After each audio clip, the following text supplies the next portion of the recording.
Mira, ahorita se oyó el recorder, profe.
Hello?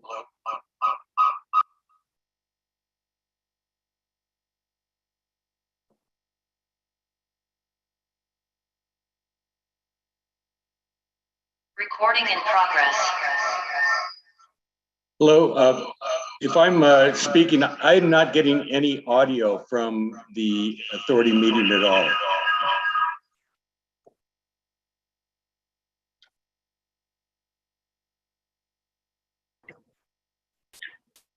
Yeah, same thing for me. There's no audio coming my way. I just heard Scott speak, but I haven't had any audio at all coming from any of the previous meetings. Can you hear me, John? Yes, I can now. All right, I can hear you too. I think it's on their end. Echo in the background though. You can turn that off. Test 1, 2, 3. Okay, have I been recognized to speak? You have Mr. George, go ahead. Thank you. I'm the president of Cohota Hangar Owners and Tenants Association, and I'd like to update you on some important events at our airports. As you know, we are the group of people that are the Camarillo and Oxnard Hangar Owners and Tenants. We recently held a very successful annual meeting with 5 new board members elected. I really think that that exemplifies the new blood coming into the airports as a result of our recently approved hangar lease. And I think as a result of that new lease, there are many new hangar owners and tenants with these new occupants doing a lot of work sprucing up their hangars. There's a renewed spirit of rejuvenation at the airports that I haven't seen in a long time, and we're really happy to see it. We've also had many hangar inspections. Director Freitas consented to allow Cohota members to accompany the inspection teams. This has fostered a spirit of cooperation between the pilots and the county.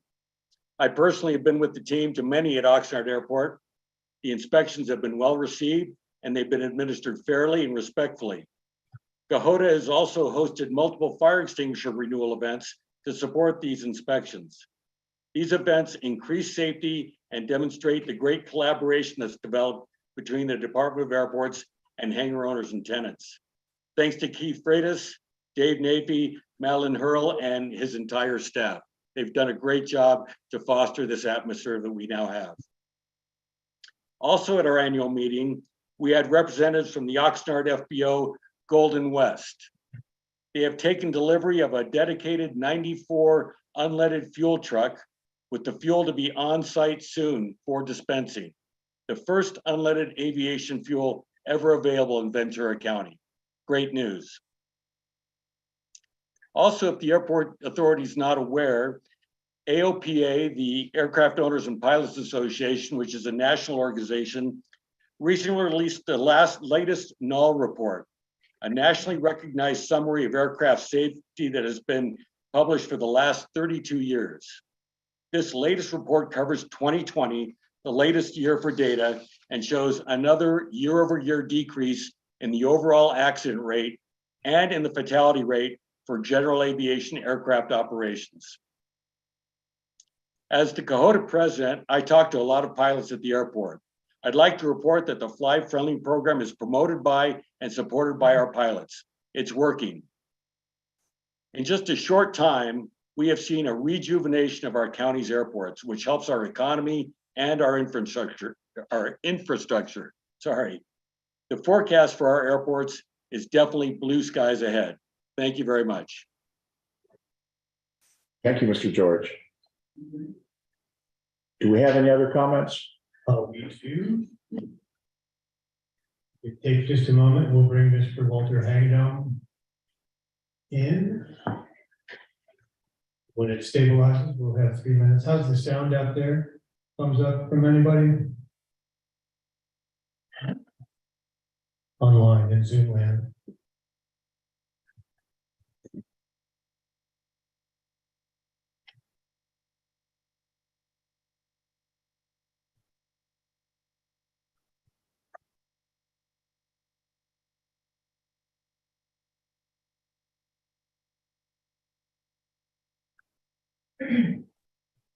Okay, Walter. Yes, that's tomorrow. Just trying to get everything together here. I don't see if my video's coming up, but I'm Walter Hagedorn. I'm chair of the neighborhood Oxnard Shores Neighborhood Council, and we're pleased to see some of the, that the public is going to be involved with the Part 150 study. But that's one of my concerns tonight. I'm here to address that. If you go to page 174 of your agenda on the Kaufman Associates status report, the report having received the radar flight track data collected from the airport staff to develop.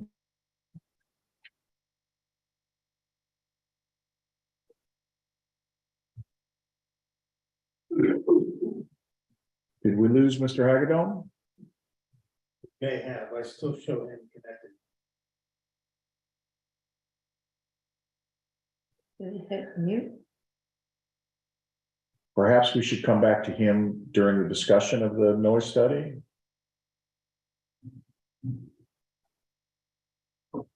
It is an agenda item, so that would be relevant.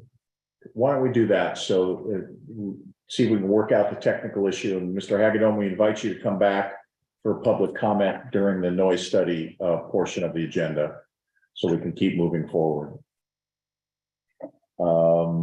Any other public comments? Yes, Chair, we have somebody named John G. Promoting that person to panelists.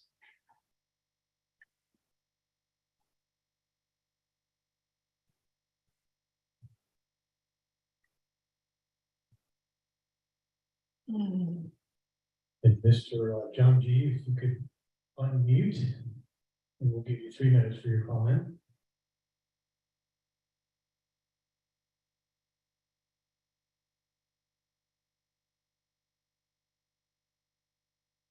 It's still showing you muted, so.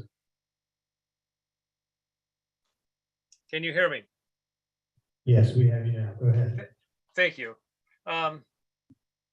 The Department of Airports is no longer allowing the public to submit statements in advance to be read at the Airport Authority Board meetings or the Airport Advisory Committee meetings.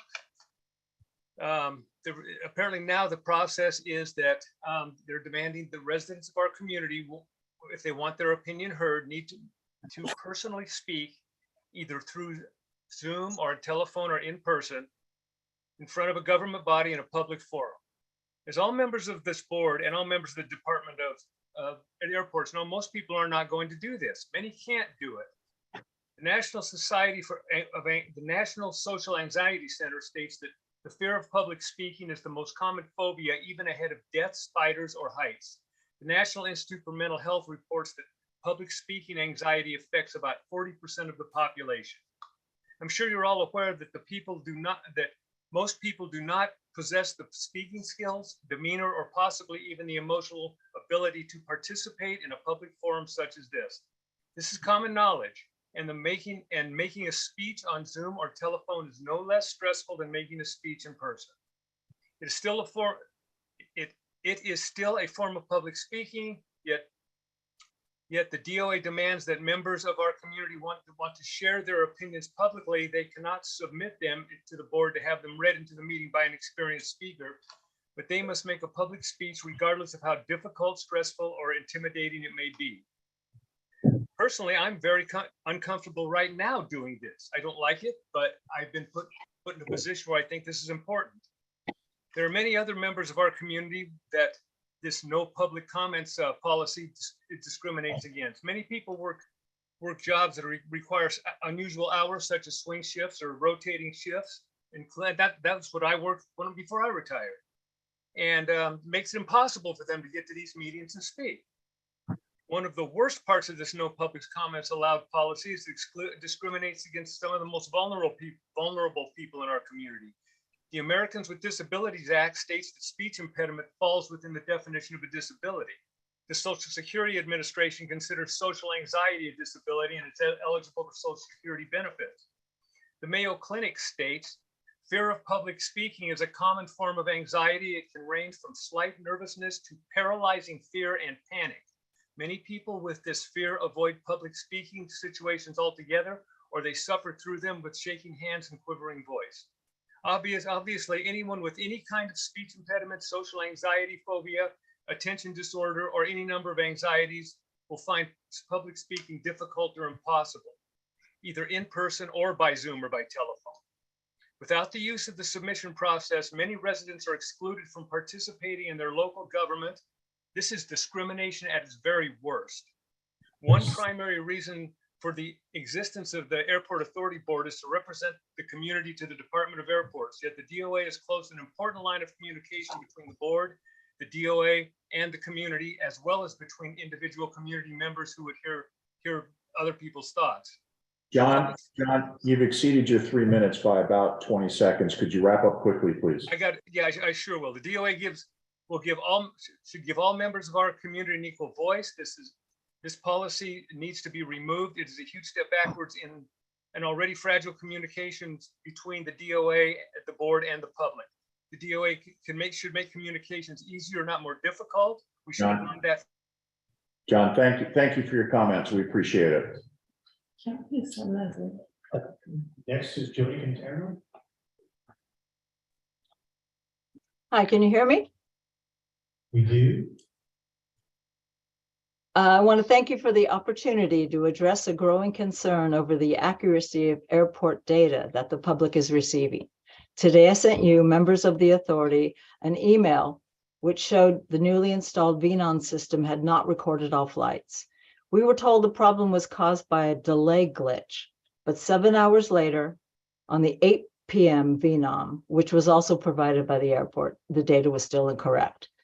This new data was verified today after the delay glitch was cited as cause. We received an email from the airport stating that they routinely check VNOM accuracy by comparing tracking information from FlightAware, a software tracking program, and that's a problem. FlightAware is not able to track flights with blocked tail numbers. There are other trackers that can, but the airport email states they are using the one that cannot. The data coming from the airport needs to be accurate. A full audit of the system is in order. Speaking of blocked tail numbers, it was brought to my attention that in today's advisory meeting, the explanation from the airport on why pilots block their tail number is fear of threats against them and their family. The majority of violators being reported are flight schools performing touch and go training, flying directly over homes. When a flight school is tracked and reported, the tail number is registered to the flight school, not the pilot flying the plane. There is no personal information for a threat to be made. So the question remains, why are so many flight schools blocking their tail numbers, and why is VNOM not accurate? I ask that steps to be made to investigate the airport systems and data that is reported, as anything but truth and transparency is unacceptable. I thank you for your time. You. We have one more, Lisa Weingarten, and I will get her set up here.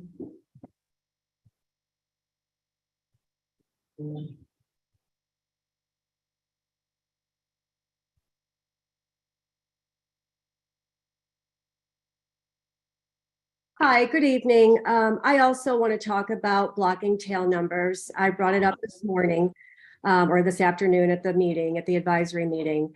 And yes, we were told that there were some threats made to, I guessing, pilots. I had a conversation with Keith about a year ago in April of 2022.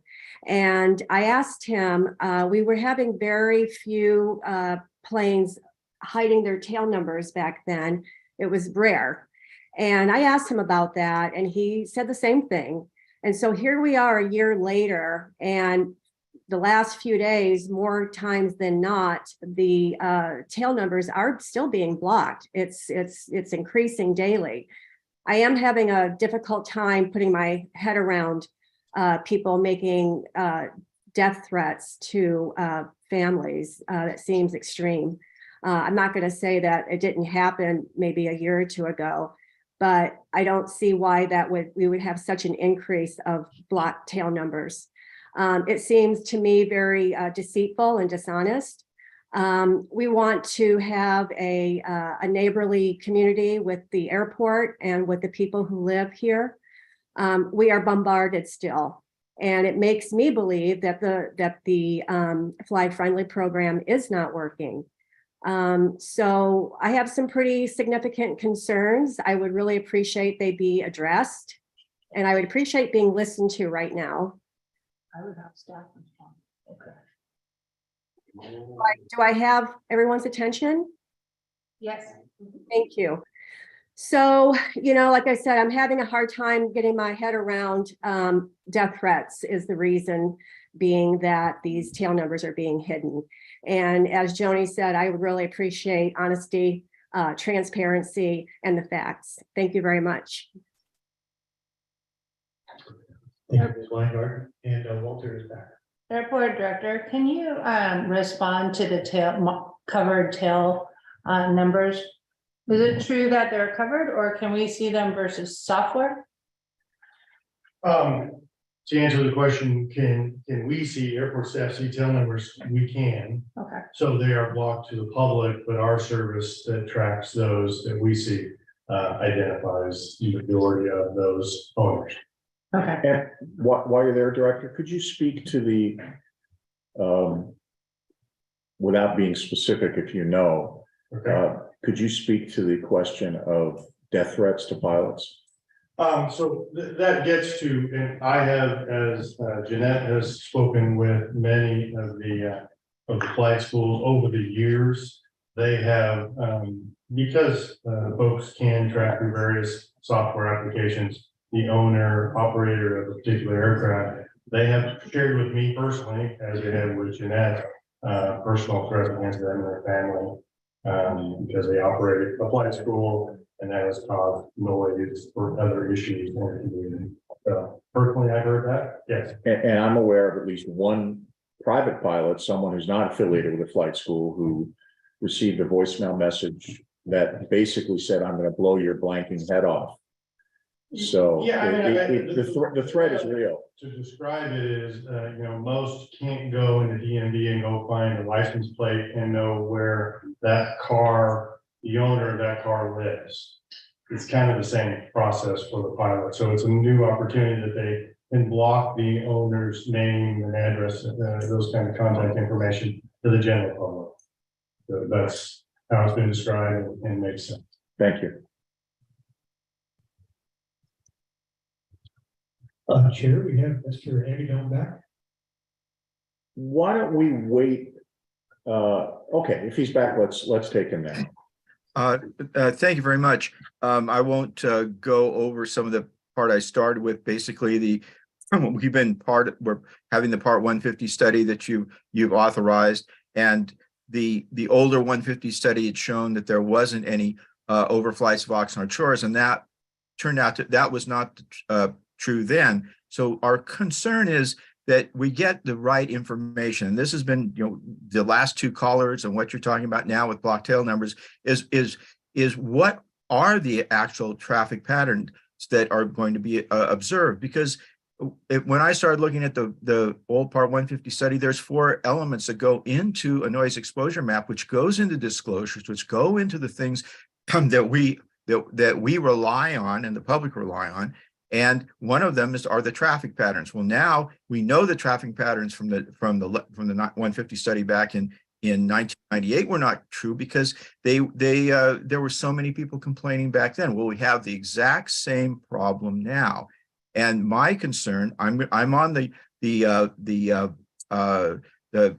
public advisory committee, which is going to meet on the 21st, and we ostensibly have some input into this study. And it's important that we have access to on page 74 of your agenda. You'll see that Kaufman has already received this data from the airport.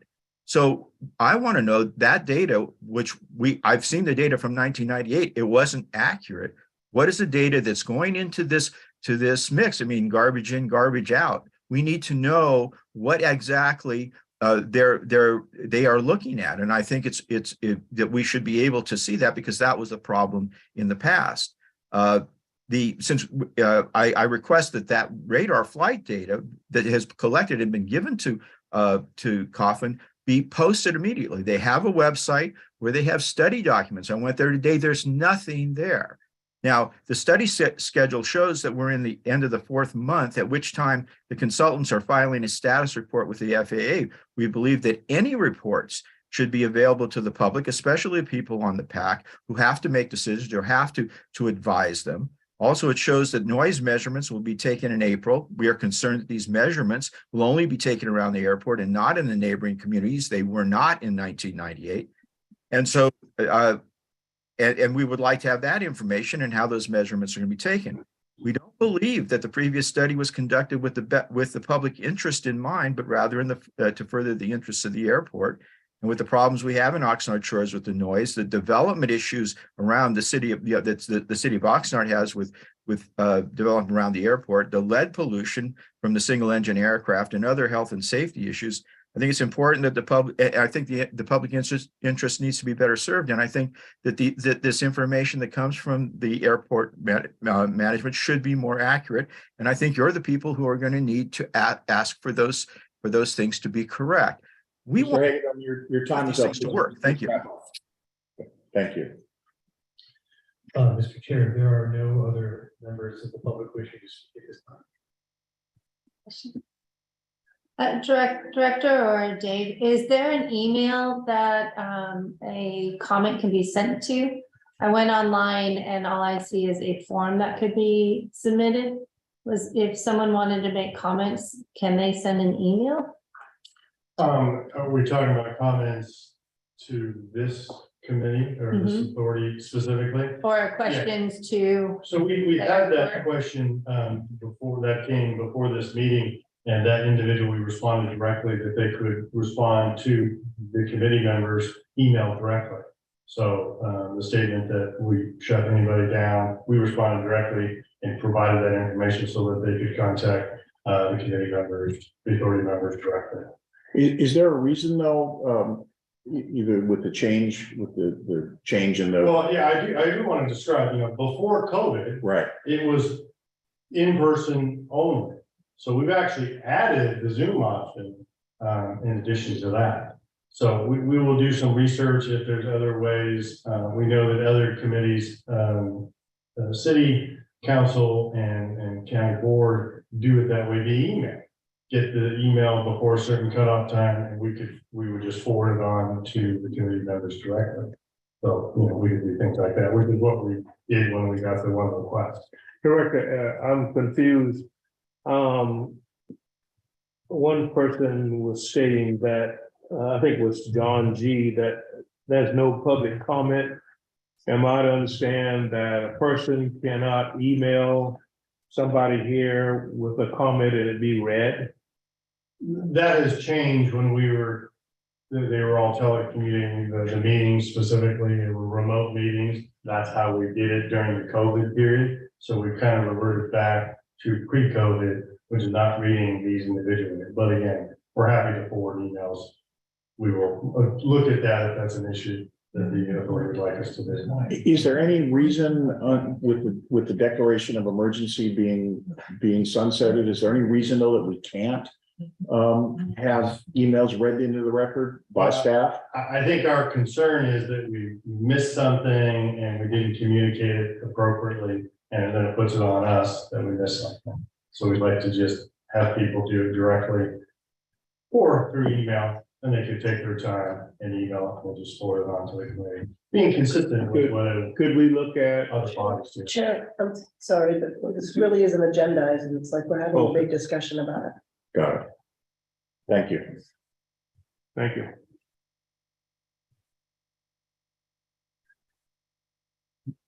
Any further public comment? No public comment being requested. Okay, and let's move on to new business. Subject near and dear to my heart. 6A, receive and file a report regarding the obtaining legal representation.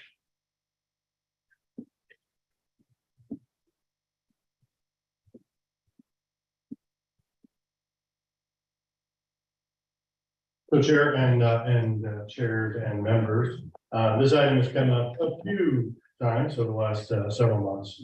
And the question specifically was, and that's what is in the written reports in your packets, the question of having county council. We do actually have the benefit of our actual county council, Tiffany North, and the deputy county council, Tom Temple, who supports the airport, is here, answers your questions. But the question was, could county council represent, the authority in each of the meetings?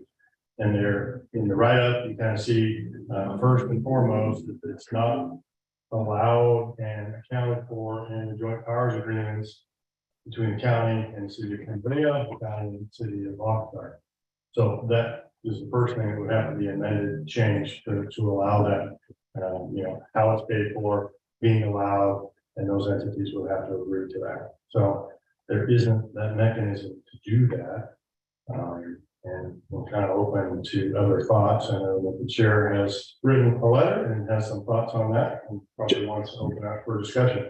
I can answer anything else that might be there. I will add that in the past, we have had county council with us for complex things, like when we're going through the new private hangar leases for the two airports. They were there representing the airports department on specific issues. So we invite them from time to time to help us with items, clarity, and the legal side. So, Any authority members have comments? I've got plenty, but I want to open the floor up to others. Yes. Go ahead. Councilmember Perillo.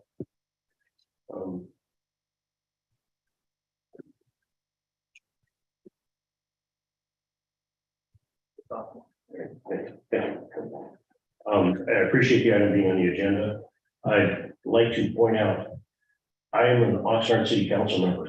But when I sit on this board, I wear the hat of Ventura County Airport Authority, representing for the Oxnard Airport, not the Ventura City Council of Oxnard Airport, bigger part of Ventura, Oxnard Airport Authority. And so when I've asked questions in the past, and I've asked pretty pointed questions about why isn't the county council here to address the questions, and on occasions, there were Zoom meetings, and I pointed out, it hangs the director, Mr. Freitas, out to dry when he has to give his opinion, and we base our decision on his opinion. I appreciate that there's apparently two county councils here today. And now the issue comes up that maybe the city of Oxnard and the city of Camarillo need to make some sort of an agreement to pay for them. I'm representing the Oxnard Airport Authority. I'm not representing the city of Oxnard. And when I ask the question about legal ramifications, not just the short term or the bigger part, the hangar arguments, we had questions about fuel tanks. We had questions about building leases. We had questions about sizes of hangars. We had questions about contracts. And those weren't for the city of Oxnard. This is the Ventura County Oxnard Airport or Ventura County Camarillo Airport. I appreciate the report, but I want to strongly voice those views. Thank you. Thank you, Chair. Any other authority members have questions or comments? I have a comment. Dr. Martinez Bravo. Thank you. I'm a newly elected council member to the city of Camarillo, and I'm very honored to sit at this board. I am concerned that not having an attorney present or legal counsel present can put us in jeopardy, at risk. I mean, just the way that we were, handling our meeting right in the beginning with, having a discussion item on something that was not agendized. I think even our attorney would have said to move on. So I would like to look at maybe other options that none of that was on the report. But I just wanted to see what other options there are.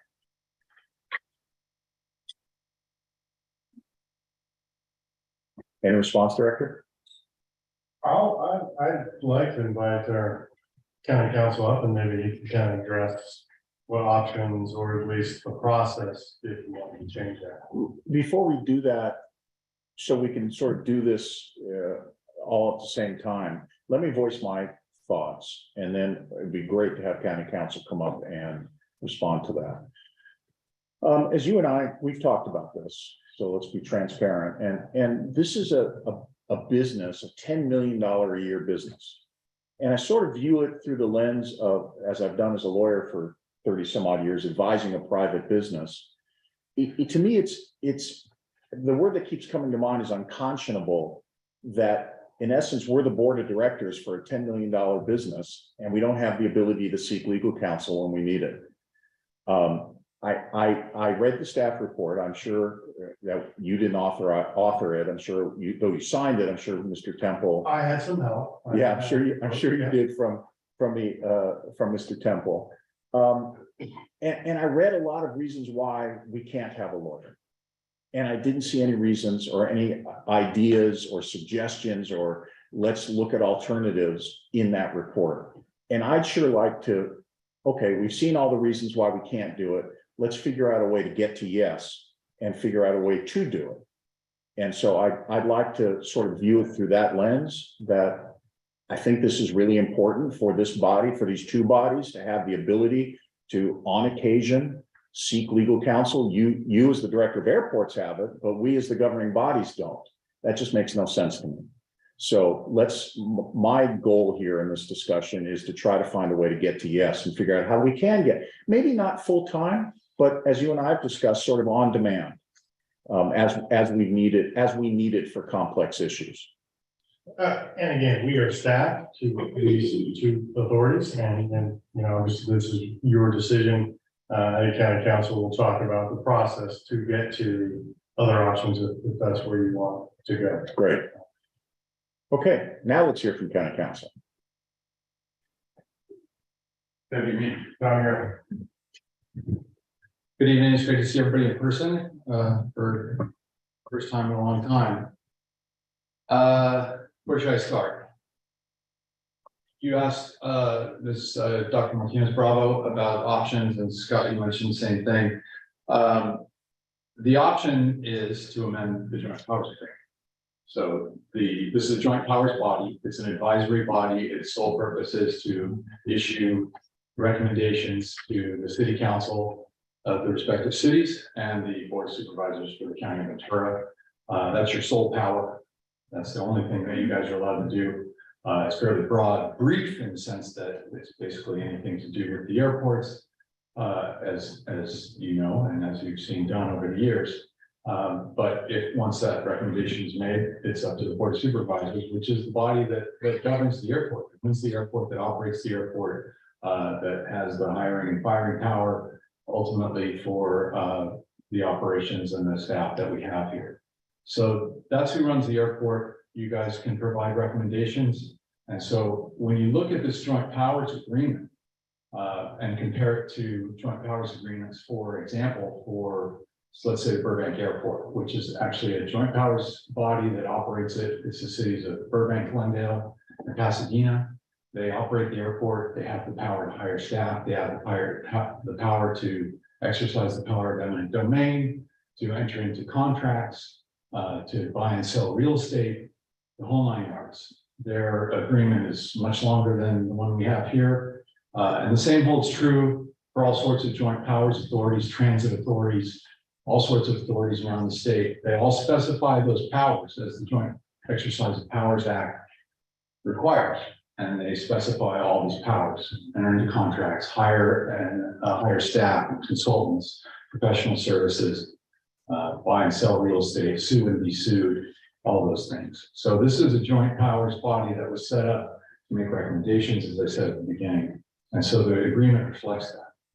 Is there any reason that we have no funding source, obviously? So I mean, I get what you're saying in terms of this body. It would take an amendment to the JPA. Is there any reason that we can't, through the Department of Airports, fund an attorney on an occasional basis to advise us? However, you know, whatever that number is in terms of dollars every year, is there any reason that can't be included in the Department of Airports budget? If the joint powers agreement allowed for the county to provide legal counsel to the authorities, then that would have to be in the agreement. In other words, that can be done if it were in the agreement. So if the agreement were amended and a paragraph was added authorizing the Department of Airports to provide legal counsel, that doesn't require gutting the JPA, it's adding a paragraph. Correct. So you'd be having to add a provision that allows for, or that requires essentially the county to pay for legal counsel to the authority. And then you'd be facing the situation addressed in Mr. Freitas's letter, which is that a county attorney is now advising a body that consists of not just county supervisors, of which there are 2, but also 2 city council members and a public member. I maybe misunderstood the question, and if it wasn't clear, it's my bad. I'm not talking about assigning someone from county counsel's office.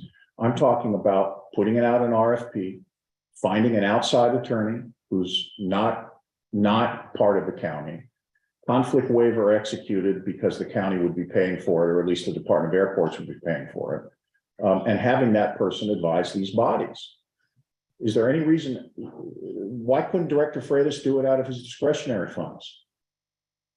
I can't speak to the fiscal side of it. I don't know really. Is there a legal reason that he couldn't, out of his discretion, or using his discretion, fund a lawyer? If the joint powers agreement specified that the county is obligated to provide this body an attorney, that's a power that can be exercised. But that's not the question. The question is, can Director Freitas, using his discretion, agree to fund $10,000, $20,000, $30,000 a year in legal fees? I mean, without amending the JPA. Without amending the JPA? Why? Because the JPA does not give this body the authority to hire an attorney. We're not hiring an attorney. The Department of Airports is hiring an attorney for us. The Department of Airports has an attorney. I'm sure you've seen that businesses have more than one attorney. Is there a reason that even if the Department of Airports has a lawyer to advise it, is there any reason that they can't hire a lawyer? I'm sorry, with an RFP, publicly hire a lawyer out of the Department of Airports budget using Director Freitas's discretion to have a lawyer to advise us. Is there any legal reason? Is there any statutory reason that prohibits Director Freitas from saying, okay, let's carve out 20 grand a year and hire a lawyer? The joint powers agreement does not allow this body. You're not answering the question. The question is there a reason? You asked me if there's a reason. The reason is the joint powers agreement does not allow. But what would prevent Director Freitas from saying, I think you guys need a lawyer, I'd like to fund it? So the county pays for a lawyer to give you advice. Is that? Yes. The joint powers agreement does not allow. But it doesn't prohibit it. It doesn't say anything about that, right? Well, the way the joint powers agreement works is that this body may exercise only those powers that were delegated to it by the respective city and county. So, but again, we're not, the bodies aren't hiring anybody. It's the Department of Airports that's hiring someone for us on our behalf. So we're not exercising any authority that isn't in the JPA. We're simply saying to Director Freitas, please use your discretion and hire us a lawyer. We're not exercising any power that wouldn't be reflected in the JPA. So the attorney-client relationship would be between the Department of Airports and the attorney. No, under the rules of professional conduct, I'm sure you know this, someone else can pay for a lawyer to represent a third party. There has to be a clear disclosure in the fee agreement that says that the lawyers and the party that's being represented understand that the funding source is coming from another party. In this case, it would be Director Freitas. And that's perfectly appropriate under the California rules of professional responsibility for lawyers. So we're running into another area, which is that the county doesn't have the power to enter into any contract other than those that are specified by law, right? So we are only able to exercise those powers that are delegated to us by the legislature.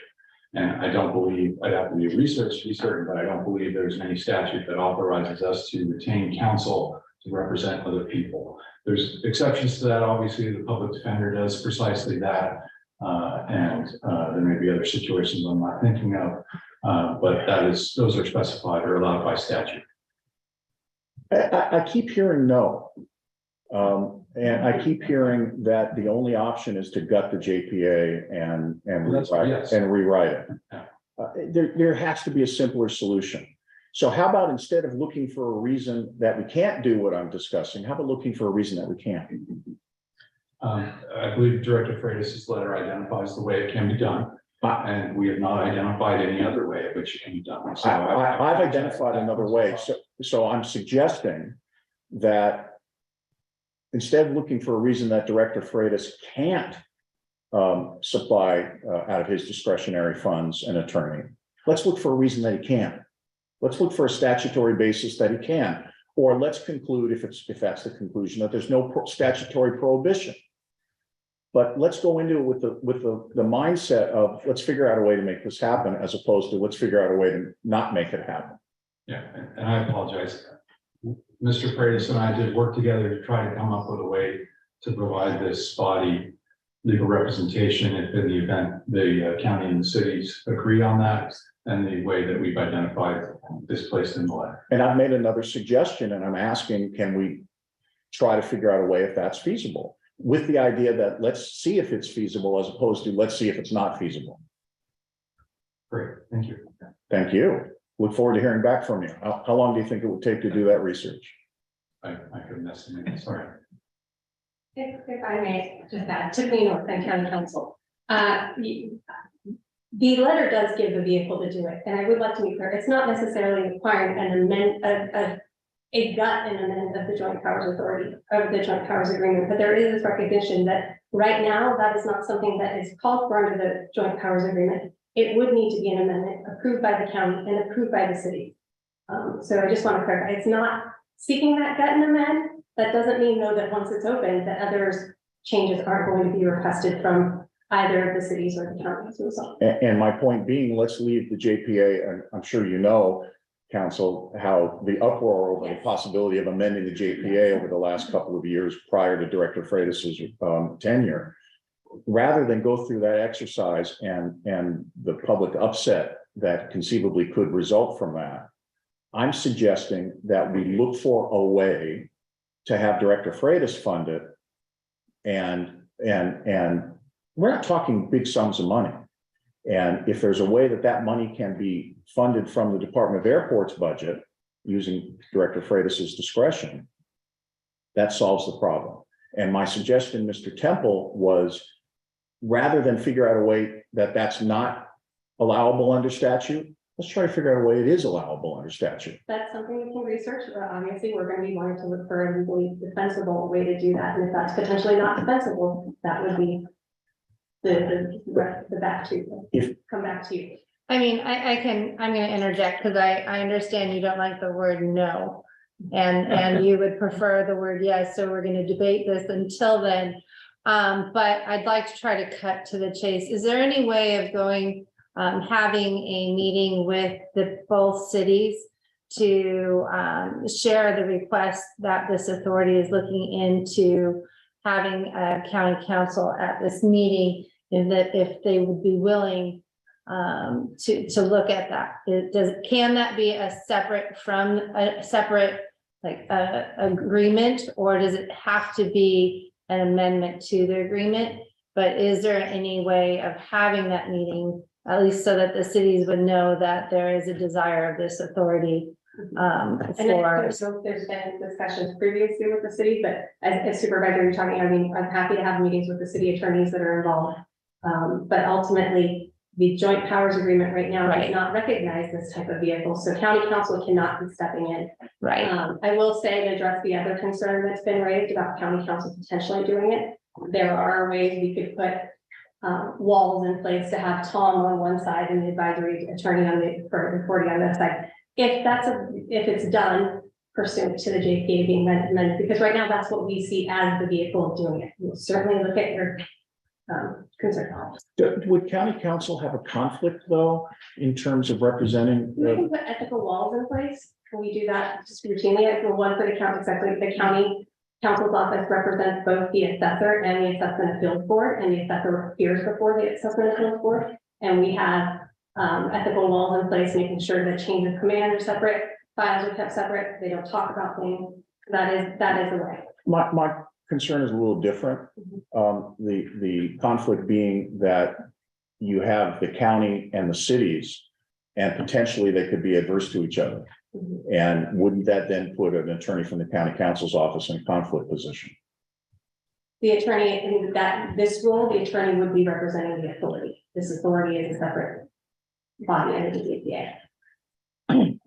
And again, it has to be agreed upon with both county and city, stating that this is the way forward that they agree on doing. Right. Is that correct? Yeah, that's correct. Thank you. Thank you. Thank you very I much. have a question. Sure. I do have a question. Dr. Martinez-Rojo. Thank you. So just so I understand correctly, if this board somehow gets into some legal trouble, who is going to represent? If we don't currently have an attorney, who's going to represent and care for, the repercussions of that at this point, or what has been done in the past? I don't know. That is an open question. Yeah, I'm not aware that that's ever occurred. I have heard a number of concerns relating to what would be essentially individual liability by authority members. And those individuals could then retain counsel to advise them on that particular issue. But I haven't heard of the authority, either authority facing any sort of legal threat. And quickly before I forget about it, Mr. Perry, you said something earlier about the Joint Powers Authority doesn't prohibit it, referring to the proposal that Mr. Freitas retain counsel.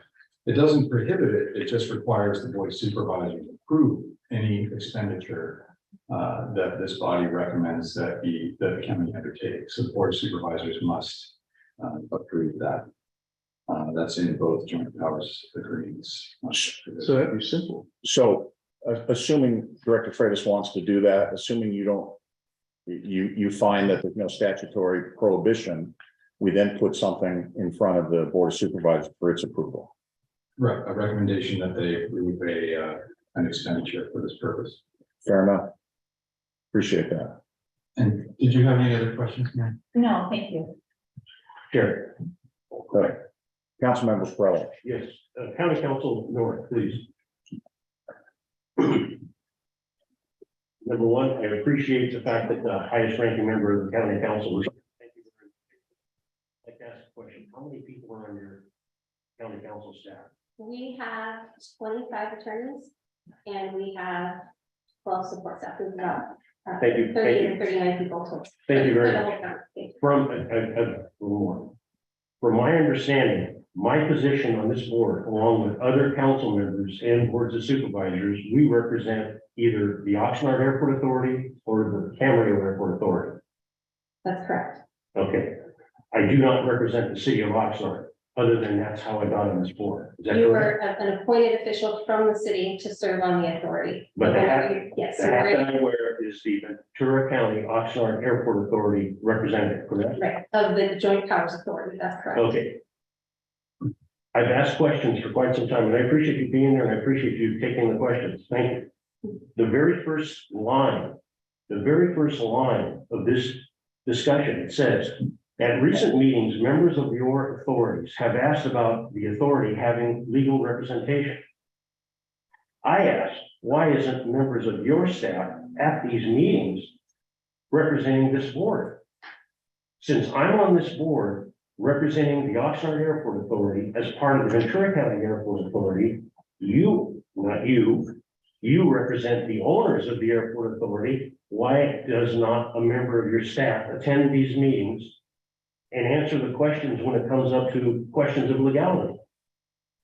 The reason it became very sensitive to me is we've gone through three airport, at least two airport authority directors, because in my opinion, they kind of got hung out to dry when there was nobody from legal to answer the questions when the public was hot. My first introduction to this was the private hangar thing. But there have been many other issues where simply, if there had been somebody as the skilled gentleman sitting behind you that works for you, here to answer the questions, I would have been satisfied. But when they're not, and members come up and ask questions, and I don't have the ability to go, okay, time out, let's come back next meeting and we'll address this, other than to say, no, I vote no.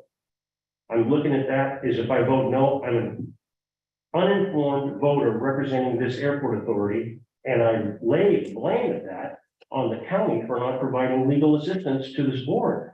Doesn't have, and I do not argue the fact someone outside counsel, I'm not arguing that point. I'm arguing, why isn't a representative of your body at every one of these meetings? And I appreciate the gentleman making the comment, it's a multi-million-dollar business. I don't know anybody that's in a multi-million-dollar business that flies by the seat of their pants very often. But it seems that we are put in that position way too many times, whether it's approval of housing next to the Oxnard Airport, whether it's approval of something coming up between Teal Club and Doris, whether it's approval of, we've had earlier, the complaints about people when they're talking any ideas about lead gas and everything else. I mean, we have to hang Mr. Freitas out to dry. What's the answer? What's the answer? He's the best of my ability. And I asked, I believe I'm on the record. I asked one time, are you an attorney? No, he's not. So his backup is not there. In my opinion, we have the poor gentleman directing this hanging without any backup. And I look at the backup, we have 2 supervisors here, but the backup is the legal department. I serve on the Potts Canyon Groundwater Management Agency, there's legal.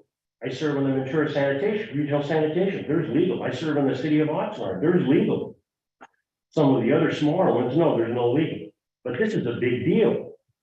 And that's my real beef with this. Who made the decision that when it became sensitive, that the county council is gonna have somebody at these meetings all the time when it was short-term rentals? There's not, I beg your pardon, not sure, the airport hangar. There are gentlemen in this audience that were here. They have to have private attorneys to ask questions. And we just were looking for a straight answer. That's what I've been looking for. I don't find that the first letter, the first sentence is accurate. I was looking for legal representation by the authorities that are supposed to be responsible for protecting us. I appreciate the council member, the newest one on the board, asking if we make a mistake and there's legal jeopardy. Well, welcome to the world. When you run for office, things can happen. I learned that in my city. But if there is legal jeopardy, it would be nice to say, well, the county council said this is right. And I also know this, just because a lawyer told you it was right, if you did something wrong, you'll pay the price, not the lawyer. Thank you very much. And I'm not trying to chastise you. I'm trying to make it, you're the head of the, you're the horse's head right there. I'm trying to get the point across to you. Granting that, I understand. And you know, as Tom has said, and it reflects in the letter, the difference between the other bodies that you have stated, those are either special districts and, you know, they have the power to incur debt, to incur their own attorney. Here, the joint powers agreements were written, you know, many years ago, don't allow for that at this point. There's a vehicle to make it happen. And we, you know, that is set forth in the letter. But as a board member, I'm sitting on the board. I didn't have a vote on it, but it was the Camarillo Airport Authority. People were questioning the size of the hangar at the building being saying, and what was legit, what wasn't legit. How did you do this? How did you do that? I thought it was a good question. We didn't have anybody from legal to answer those questions. We had to trust, and trust is supposed to be earned. I don't feel very trustful. Thank you. Thank you. Mayor Santangelo. If we had, excuse my voice, but if we had, at times legal counsel was here, like when we had complex matters, under what authority was it okay then? That, But not now. when Tom has been here previously, he was advising the department, the airport department. Yeah. Yeah, I mean, I have been here and I was here during a number of controversial or complicated matters. And the roles that I fill are very simply advising the airport director live. So he can lean over, this is sort of pre-COVID, but he could lean over and ask me a question. I could answer it right away or give him the answer and he could answer you all. The other role that I played on a number of occasions was basically representing the airport and explaining to this body and other bodies the bases for various terms in the lease that were brought up to question. Mr. Farrell was a great foil in that process. But Foil? nice here, Scott. And so those are the two roles I played. And then I do have to mention that a prior county council, Leroy Smith, did present to this body some AB 1234 training on one occasion as well. So that's something that our office will do on occasion as needed. So those are the roles that we play. So that's essentially why I was present. And I don't know if other attorneys were present on prior occasions before me. I think I've represented the department now for about 7 or 8 years. But those are the roles we play. And I know that I have prefaced, and I know that Leroy Smith has prefaced comments with, you know, I don't represent this body, but, you know, I would tell airports this or that. And Mr. Pearl, if I could just directly answer one of your questions is, Keith, how many times a day do we talk on that? I'd say it could be 4 or 5 times a day. I mean, before every meeting, he calls me up or emails me with these questions, legal questions that he has about issues that could come up or that he knows has come up or are gonna come up. And we talk about it ahead of time. After the meeting, he says, hey, can you take a look at the recording and we, you know, give me some help on an issue that came up at the meeting. I do that all the time too. Sometimes when I don't have anything better to do with my kids or whatever, I might watch one of these meetings live. But don't quote me on that. So if Keith feels as though he's not getting sufficient live legal representation, he's got my cell phone number. He can text me any day. I live right at the hill. I'll be right down here if he needs it. He knows that. But he knows what he's doing as well. And he's been through this ringer a number of times. So I appreciate your concern. I think that's up to Keith to make that call. He will make that call, and he does make that call. So If I can reply just a tiny bit. You mentioned that you watch the tape. When you watch the tapes, the questions that have been generated, not just by this member of this body, you have not found that it would have been beneficial to the organization to have the county council there to answer the question? well, it depends on the question. If you're asking me to advise you or give you legal advice, you can't do that. The body. Yeah, no, that's what I mean by you all, y'all, as my dad would say. I can't provide you guys with legal advice, right, for the reasons we've discussed ad nauseam. But I can provide Keith that advice. So if I'm here, yeah, I can whisper in his ear, and if he needs that, fine. But if he doesn't, like I said, he's got my number. Thank you. Supervisor Long. Well, and I would like to just state, being on this advisory for 6+ years, this is not the first time we've heard this, and I wanted to make sure that the new members, I think this is important when we have new members, that we go over this item as also the Brown Act, so that public comments don't get dove in and things like that. These are nature of how to run a meeting and what are the roles and responsibilities of this advisory, I think is really important. So if we haven't gone through all that again, I think we should, because we do have new members, and I think that's appropriate for us to understand the roles and responsibilities that the county and the cities have put forth on us with the JPA. So I just want to make that as a comment, because several of us have been here for a longer period of time, and it might not be new information. So thank you. Are you referring to AB 1234 training? Yeah. The Brown Act? And, Yeah. Okay. Mr. Chaplin, before you go, I just to put a pin in it, what you just said. So just for clarity purposes, whenever you're here and you're making comments or you're whatever it is, you're here as an advocate or as an advisor to the Department of Airports and not this body or not these bodies, plural. Correct. Okay. So whenever we're making decisions and you've made presentations, you're doing that on behalf of the department as an advocate for the department. Exactly right. Okay, thank you. Chairman. Oh, question, Mr. Toronto. My apologies. I know you wanted to put a pin in it, and so I'll just. No, go ahead. Seconds are left, Take so your time. Take thank your you. time. Thank you very much. And, something that the chair brought up is a very interesting thought on this around potentially a director looking at if, hypothetically, the JPA were to be amended or whatever path needs to happen, the Department of Airports retaining outside legal counsel.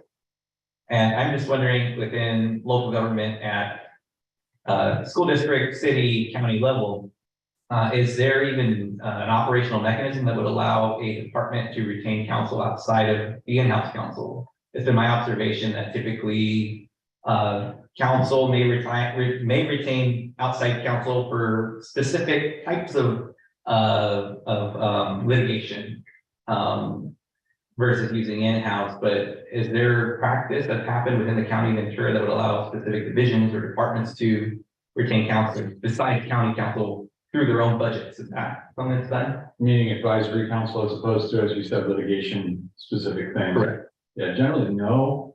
I'll have to explore that a little further with my boss and see if there's anything that can be done there, and I'll do that. But yeah, generally, the county will hire outside counsel as needed for litigation that might overwhelm the office or we might lack the expertise to handle. But I'm not aware of us hiring outside counsel as advisory counsel.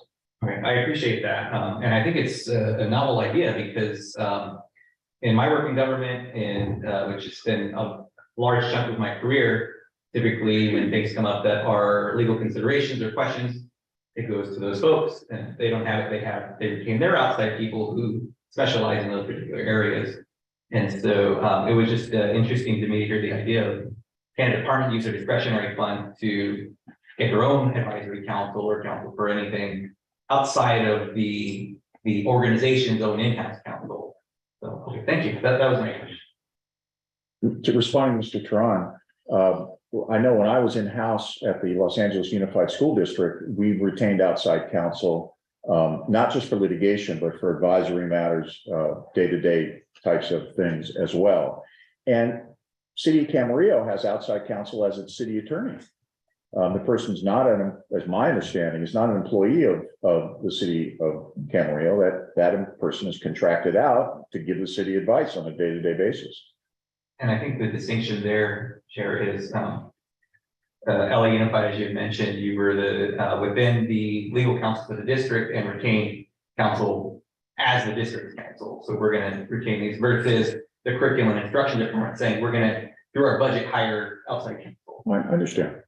Thank you. Right, and I would just to add to that, that's correct. I mean, there are occasions where we're going to retain outside counsel for specialized advisory experience, but that typically happens through my office and not through the underlying county departments. Thank you. Now we'll put a pin in it. Chair, we do have one person online. We should make a comment. Okay, let's elevate that person and hear what they have to say. This will be Doug Tauber with he gets on the stabilizers. We'll give it 3 minutes. Who is that? Doug Talbot. Hello, Yes, sir. can you hear me? You do? Did you have a video or? I don't have a video. Can you hear me? Go ahead, 3 minutes. You're ready to go. Oh, I just got a short comment. I mean, I'm no legal expert, but before you start looking for public funding sources for legal counsel from the Airport General Fund, I would like to point out that under the grant assurances from the FAA, all airport revenue diversion for other than operating costs must be directly related to air transportation. And I don't think that legal counsel for this body accounts for that. That would be probably something Director Freitas would probably know more than I would, but you should look into that before you start going down this rabbit hole. End of comment. Very good. Thank you. No other public comments. Okay. 6B. Review and approval of the 2023 Camarillo and Oxnard Airport Authorities meeting calendars.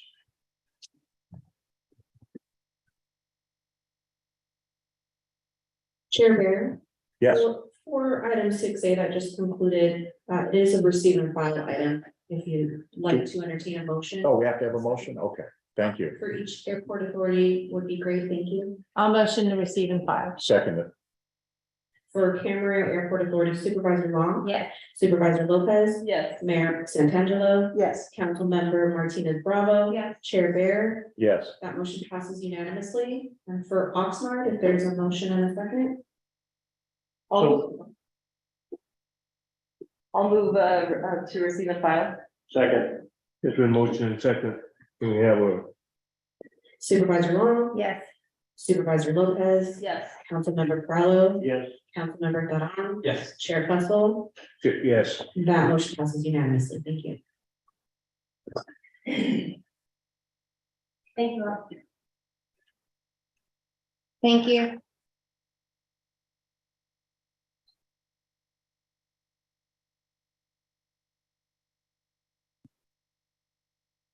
Director, you've got the floor.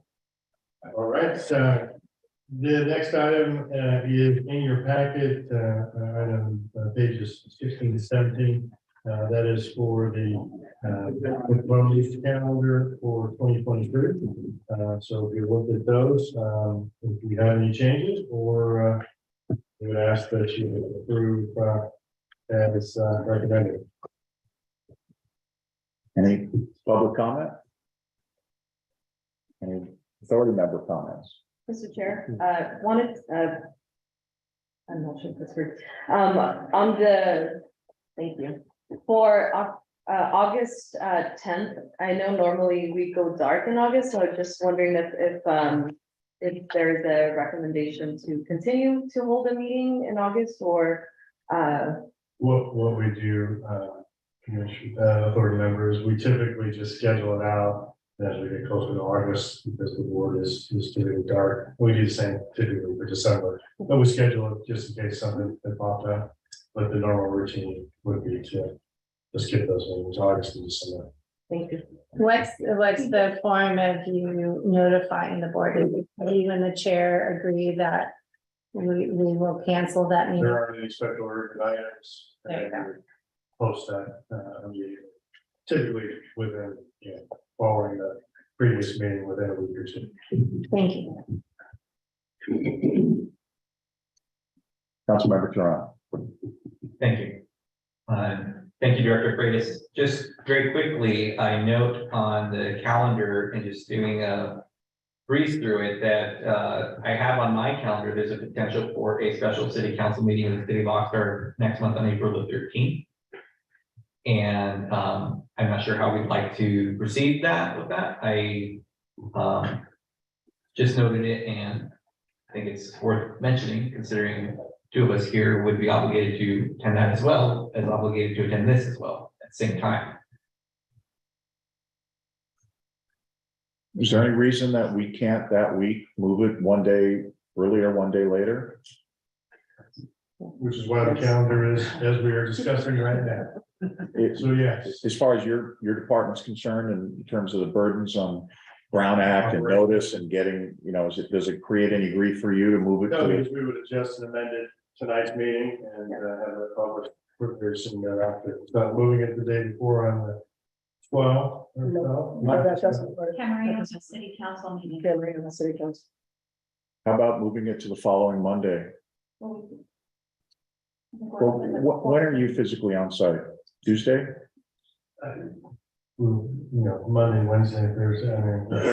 Well, how about we move it to the following Monday? Just that month. I don't know that we had anything that pops up in this calendar. That seems reasonable. I have a conflict that day, but if it works for the majority, then I will just. I'm also open on the 14th, although I don't know if you want to have a fun Friday night here. No, we don't want to spend our Friday night here, as much as we love what we do. Monday. Yeah, Sure. I'll talk to my alternate. Okay. Our alternate. With Supervisor Lopez's consent, she'll miss the meeting, but yeah, let's look at that Monday, the following Monday. Okay. Is that the 17th?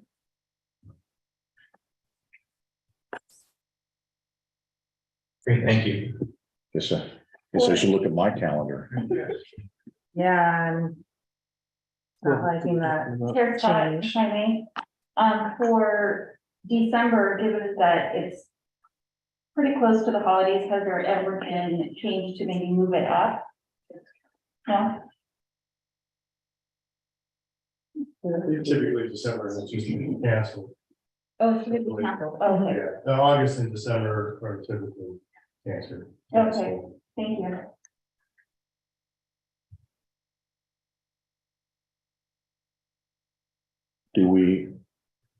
So should we make a motion? Do we need to make, so I move that we move the April 13th meeting to April 17th. Oh, second. So you What about also, the rest of the calendar? And Yeah. and at the, all right, let me amend the motion. Good point. I move that other than moving the April 13th meeting to April 17th, that we approve the calendar as submitted. I will second that. We have a roll call? I'm sorry, Chair Bear, if I could get Director Freitas's attention, we will be doing a presentation at an Oxnard neighborhood meeting the night of the 17th. Okay. that's what you Right here. With the issues in Oxnard, I appreciate you doing the meeting in the Oxnard neighborhood. Serious. Can I ask if there's any items on the 13th that are for Oxnard that has to be any action items, or are they all informational? Yeah, at this point, the meeting might be canceled. That's what I'm thinking. Guess we have anything slated for April already. Rent and fee and the budget presentation. I think we've got great rental fee in the budget. Do Okay, we want to look at doing it on the 18th? How does, We have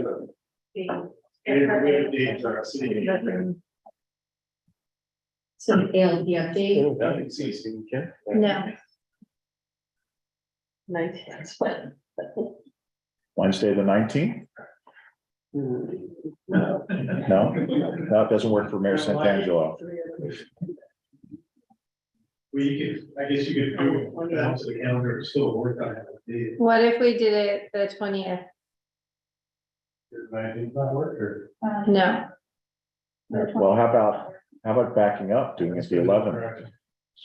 April 1st? Sorry. How about Tuesday, April 11th? I won't be here.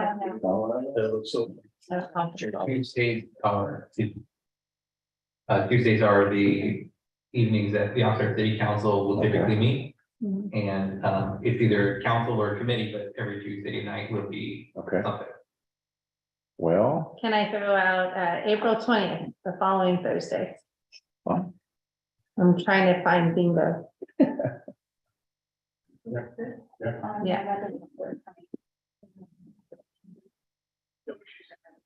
Mr. Chair, 5:30? Is it 6:30?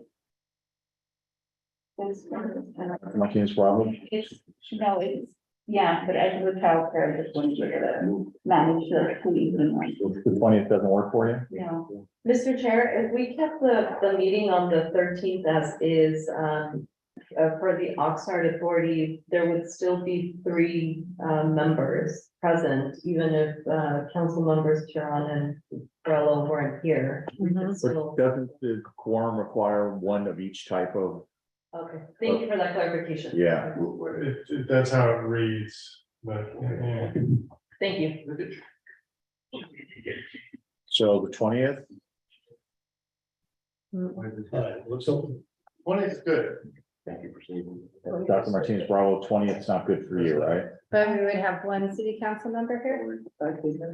Would you be here, Susan? Could the city potentially send an alternate if There you go. necessary? Yeah, and I can try to see what arrangements I can make. Okay, But you got it for. Yeah, good point. yeah, Quorum. we'd have a quorum, in case you couldn't make it, we still have a quorum. Okay, So that will work, if that's okay with you. yes. Okay, then let's shoot for the 20th. Does that work for your department director? Yes. Okay, so And then you'd still Mr. get Cron. the budget and the fee schedule. Thank you. Similar to Dr. McCain Bravo's conflict, I see that there is something for a district meeting within the, excuse me, a neighborhood meeting within the city of Oxnard that typically either Councilor Pearl or I would attend. I'm willing to work with him on that, and either we can both be here or one of us will be at that, and we'll still keep the quorum here. okay, So similar to what was mentioned for Camarillo, we just wanted to be, put that out there for that evening, otherwise it will work. but ultimately you think it'll be okay. Correct. All right, so let's amend the motion to approve the calendar as written, with the exception that the April meeting will be on April 20th. Is there a second? Yes, I will second. From the Camarillo side, do we have a second? Yes, second. Dr. Martinez Bravo, second. Can we get a roll call? Thank you very much. Supervisor Long. Yes. Supervisor Lopez. Yes. Mayor Santangelo. Yes. Councilmember Martinez Bravo. Yes. Chair Bear. Yes. That motion passes unanimously. Okay, for Oxnard, do we have a motion? So Second. Moved. Second, can we have a roll call? Supervisor Long. Yes. Supervisor Lopez. Yes. Councilmember Corrello. Yes. Councilmember Kadan. yes. Chair Vessel. Yes. That motion passes unanimously.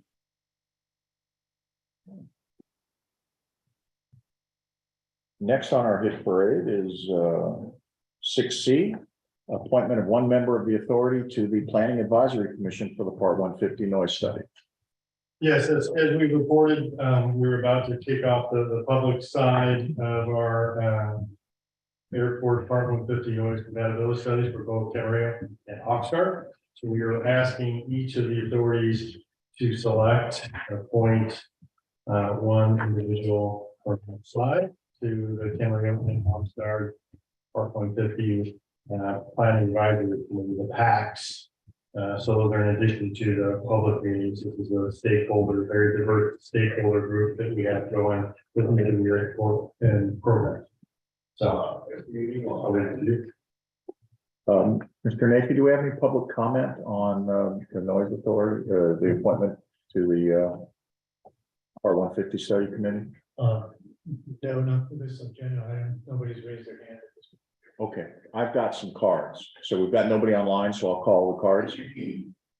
For this item? Yes. All right, the first person is Paula Jean Feinberg. Ms. Feinberg, are you here? Welcome. Thank you. It's exciting to me. My name is Paula Feinberg, and I live in Old Town Camarillo.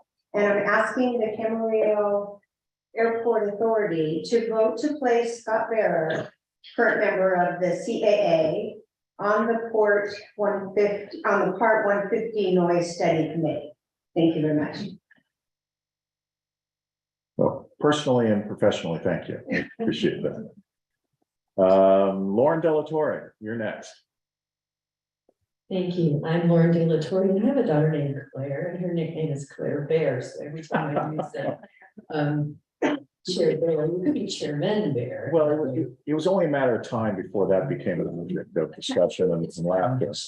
I'm a resident of Old Town Camarillo, and I would like to request that the Camarillo Airport Authority approve and vote for Scott Bear as their rep to the Part 150 Noise Study. Scott is a Camarillo citizen who is also a pilot. He is very knowledgeable on airport issues and planes.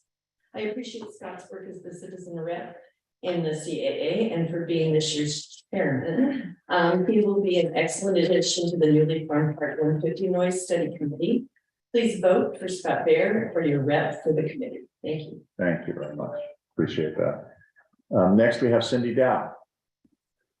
I'm gonna make this simple. So I'm asking for Chair Bear to be the representative.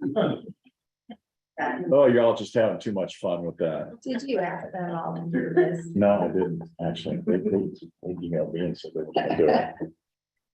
Next. You want me to say your name fully though? No, that's okay. Next is Charlie McLaughlin.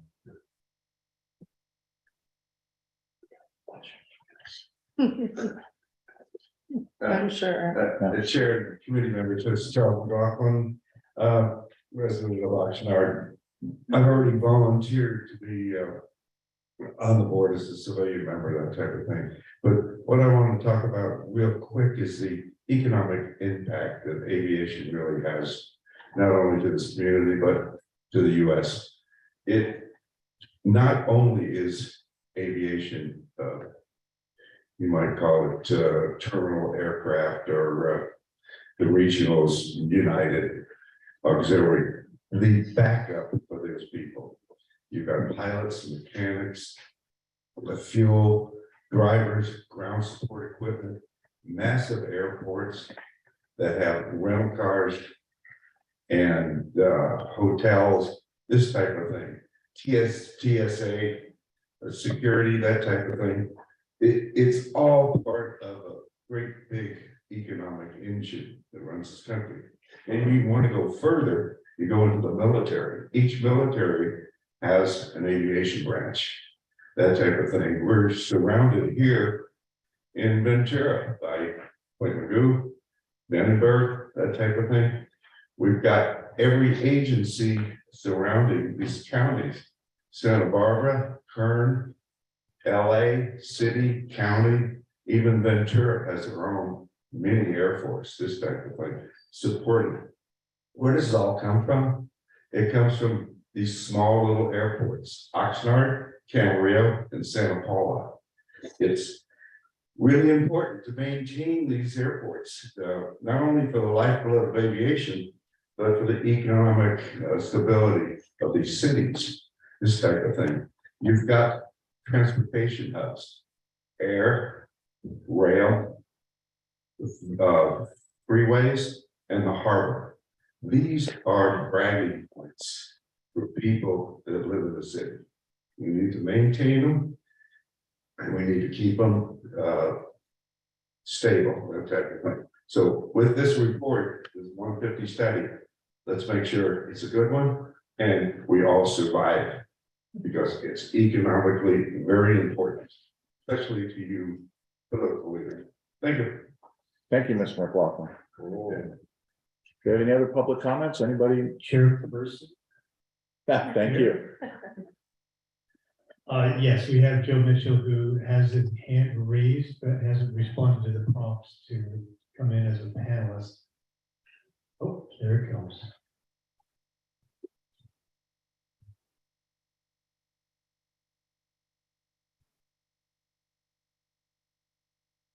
Joe, if you're online.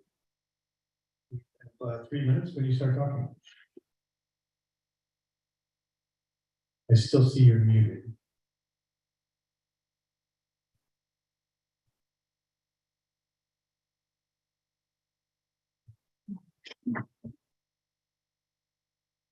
There we go. Hi, can you hear me now? We got you. Okay, good. Yeah, I just wanted to, real quick, Scott Bear I'd like to advise, promote Scott Bear for the advisory committee for Part 150. Well, thank you, Mr. Mitchell. Certainly. That's it. And that's enough. Yeah, I'm sure it is. All right. Anybody else, Mr. Nafee? No, that's it, Chairperson. Thank you. So, any panel discussion? Mayor Santangelo. I'd like to nominate Scott Bear. I saw that. Is that a motion? I will second that. I want to make it home. I so appreciate that. Do we, just for a point of order, do we need a roll call vote on this, or is it just an appointment? Well, just for clarification, Mayor Santangelo, would that be to appoint Chairperson Bear to be for the Camarillo PAC? Yes, it would. Okay. Thank you for the clarification. And do we need a motion, or do we just appoint someone? No, you need a motion. Okay. Do we have a motion in a second? If we get a roll call. Supervisor Long, Yes. Supervisor Lopez. You're the Yes. lawyer. Mayor Santangelo, Yes. Councilmember Martinez Bravo. Yes. Chairperson Bear. Yes. That motion passes unanimously. Okay, now for Oxnard, we need to get member of the authority to be appointed to the PAC. Any nominations? Dr. Fussell, if you'll accept, I push your name nomination. Okay, Russell is in. Anybody else? Do we have a second? I'll second it, and if we have just a moment for comment, I know that the first PAC meeting is scheduled for March 21st. And for the Oxnard one specifically, and again, it's a Tuesday and the Oxnard City Council meets on Tuesdays. So just for further scheduling, just to keep that in mind in case we would like to attend to be part of the process, but I do appreciate you, Dr. Fussell, for accepting that nomination. The second? I think. Okay, fine. Okay, can we have a roll call on the Yes, sir. Supervisor Long. Yes. Supervisor Lopez. Yes. Councilmember Farrelletto. Yes. Councilmember Dadan. Yes. And Chair Fussell. Yeah. That motion passes unanimously.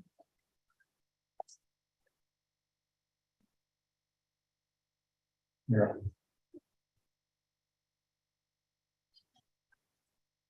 Bob Friendly. It's now the Fly Friendly. Okay. We still have one more item. 6D. Receive and file a staff presentation on the Fly Friendly program. So obviously noise has been forefront for us for some time. So I asked Jeanette already to do an update for us, and we're going to see that on a regular basis moving forward. So she's going to give a little overview, and thank you. Good evening, everybody. I'm gonna step over here so I'm not turning my back to anybody. All right, good evening. I'm Jeanette Haregi. I'm the Communications and Engagement Manager for the Central County Department of Airports. I've met a lot of you in person before, but there's a lot of faces that I haven't met in person, so glad to see you all here and thanks for joining us tonight. So this evening, I'm going to give a progress report on Flight Friendly DC and a little bit of history to start for those who are new, like Rabbi Chris said, has joined the conversation. Sorry? I'll do this. Okay. Joined the conversation recently, so I want to make sure I give a little bit of history. You can change the slide.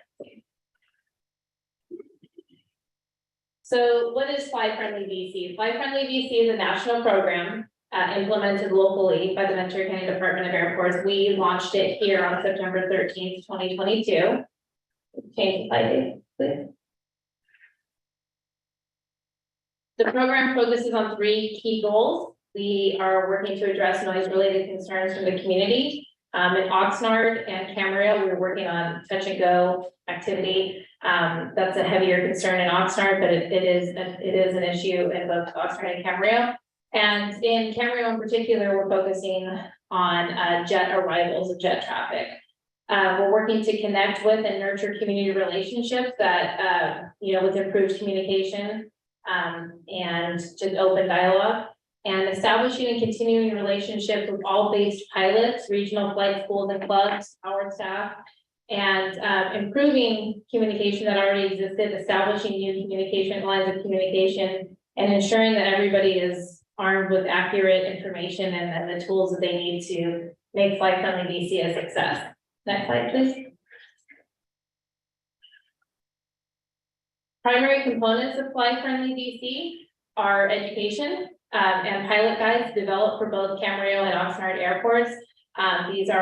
These pilot guides provide alternative flight patterns, and they're tailored specifically for pilots to help avoid residential overflights whenever safely possible.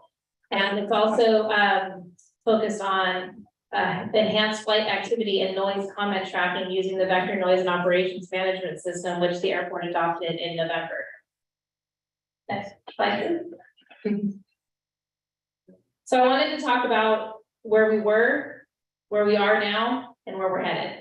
A little bit of history of where we were. I was hired in September, and the whole purpose of my position is, yes, to address noise issues, but really to engage with the community, engage with pilots and flight schools, and open lines of communication that didn't exist before. So where we were, we have minimized communication with the public, minimized communication with flight schools and base pilots. We did have a dedicated phone line for noise comments, but it was minimized, again, communication and ways to submit those comments. There was guidance on vcairports.org. There was some airfield signage, but again, no staff dedicated to address those concerns. Next slide, please. I'm going to show a series of images of flight tracking. These images are mostly Oxnard Airport, and this is from our VNOM system. These images, all the images I'm going to show you are from 8 a.m. to 8 p.m. daily. So this is the week prior to the launch of Flight Friendly DC, and it was a holiday week and ideal weather conditions. This is Sunday, September 4th, 2022.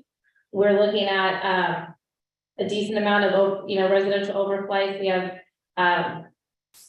so I should mention, for those of you that are new to this discussion, our goal for Oxnard in particular is to get folks to fly at least 1.5 miles past the shoreline, to stay north of Woolley, and when safely possible to have some balanced traffic on the right side, so it's not so no one community is inundated. So in this image, we're seeing some overflights over some of the coastal communities. We're seeing flights south of Woolley and heavier traffic on the left than the north, so not a lot of balance. Next slide, please. Question. Yes.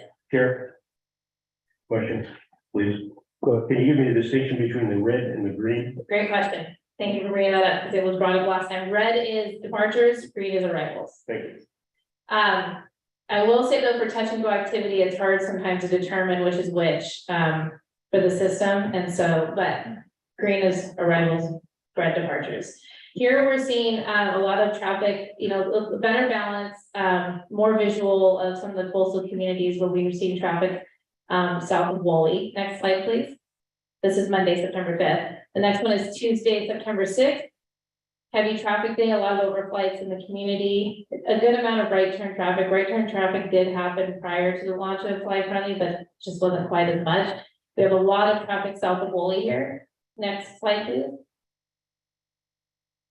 We have September 7th. Again, more traffic, residential overflights and traffic south of Woolley. Next slide, please. September 8th, heavy, busy day, more left traffic than right. Residential, heavy traffic over the residential areas and turns over the residential areas.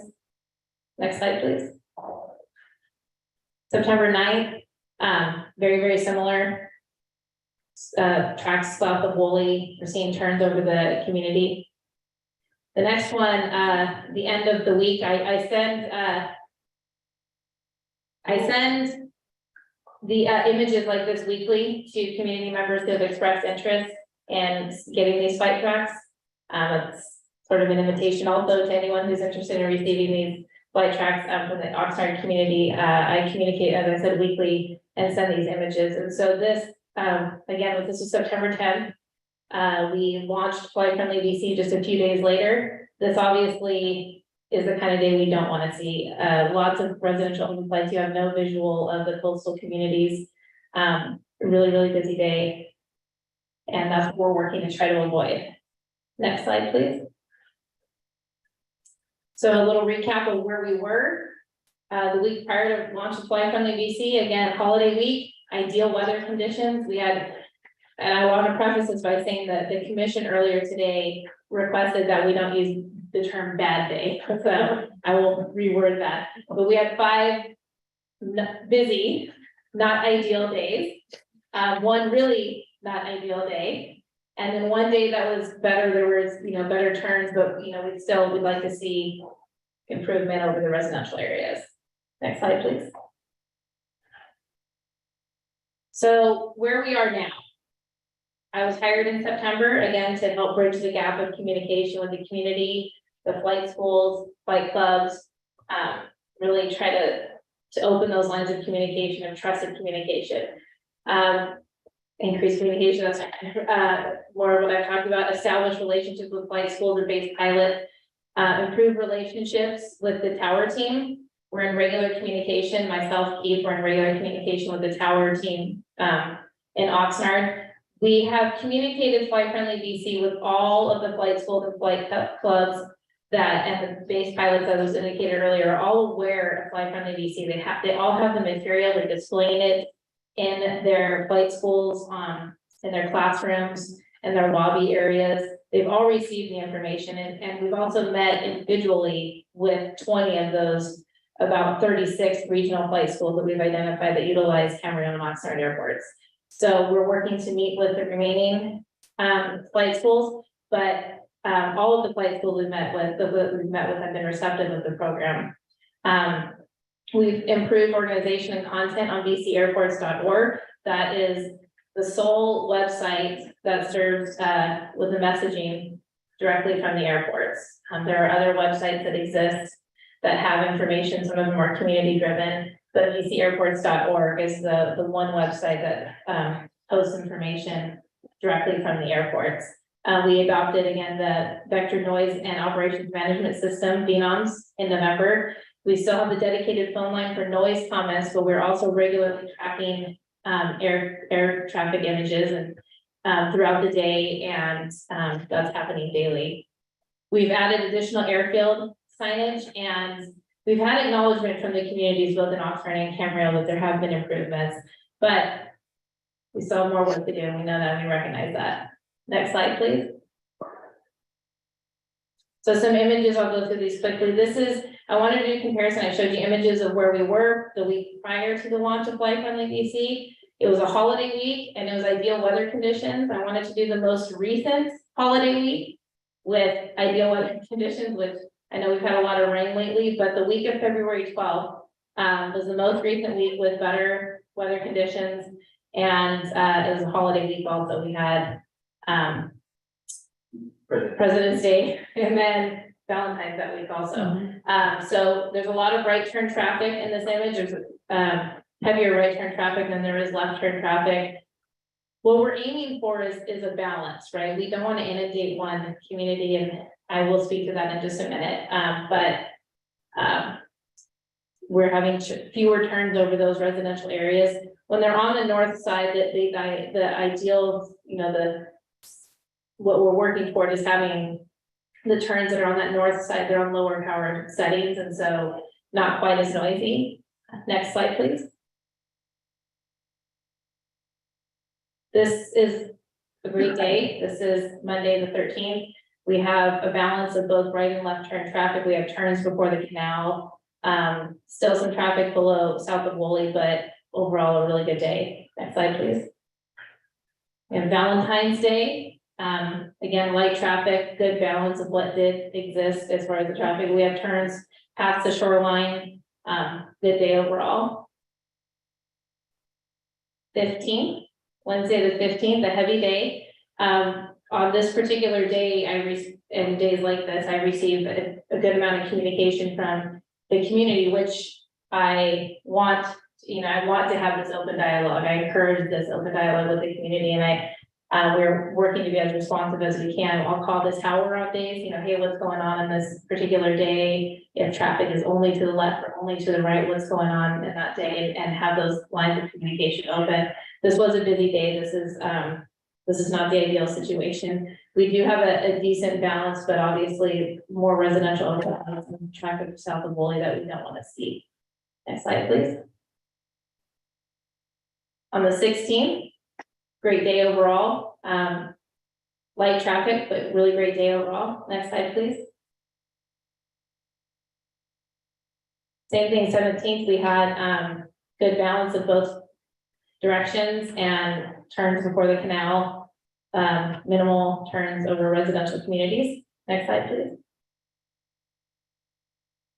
And then the 18th, another heavy day, but if we're having a busier day, this is more of what we want to see. Obviously, we'd like to see fewer turns over the residential areas, but this is a perfect balance. So again, not one community is inundated. We do want to see better turns here, but the traffic on Woolley is better. And really the main improvement I'd like to see in this on this day is the traffic on the left, going a little farther out past the shoreline. Next slide, please. So where we are now, recap of that week. We had one not ideal day, 5 good days, and one busy day, but had good balance, and better turns are needed on that day. Next slide, please. So we often get the question, why do we, in Oxnard in particular, and I'm going to get to Camarillo in a second, the reasons we see left turn traffic. Why can't we only do right turn traffic? Why can't we just send everybody to the north? Well, here are some of the reasons, and I'm going to get to another reason that Rabbi Kunstad brought up a little bit ago. One of the reasons is weather. Generally, wind will direct traffic in the opposite direction. The tower cannot utilize right turn traffic if traffic coming from the north or Camarillo is heavier. Tower staff will shift traffic back to the left turn pattern if 3 or more planes are in the pattern. And this is to ensure safer operations, with the primary reason being how difficult it is to fit incoming traffic from the north in when multiple planes are in the pattern. Runway closures at CMA, this happened in January. There was a closure of a runway at Camarillo, and it shifted traffic in the opposite direction. And then the tower will also implement, for safety reasons, left turn traffic when Camarillo is operating in the opposite landing direction. I want to say though that our goal has never been to eliminate left turn traffic. We're trying to, and what Rabbi Kunstad brought up in the beginning and with his public comment is the exact reason. We want a balance. We don't want any one community inundated. We want to see fewer turns over residential areas, low powered settings, and that all is happening on most of the days. And so that is our goal. We do not, our goal is not to eliminate left turn traffic completely. We want a better balance. Next slide, please.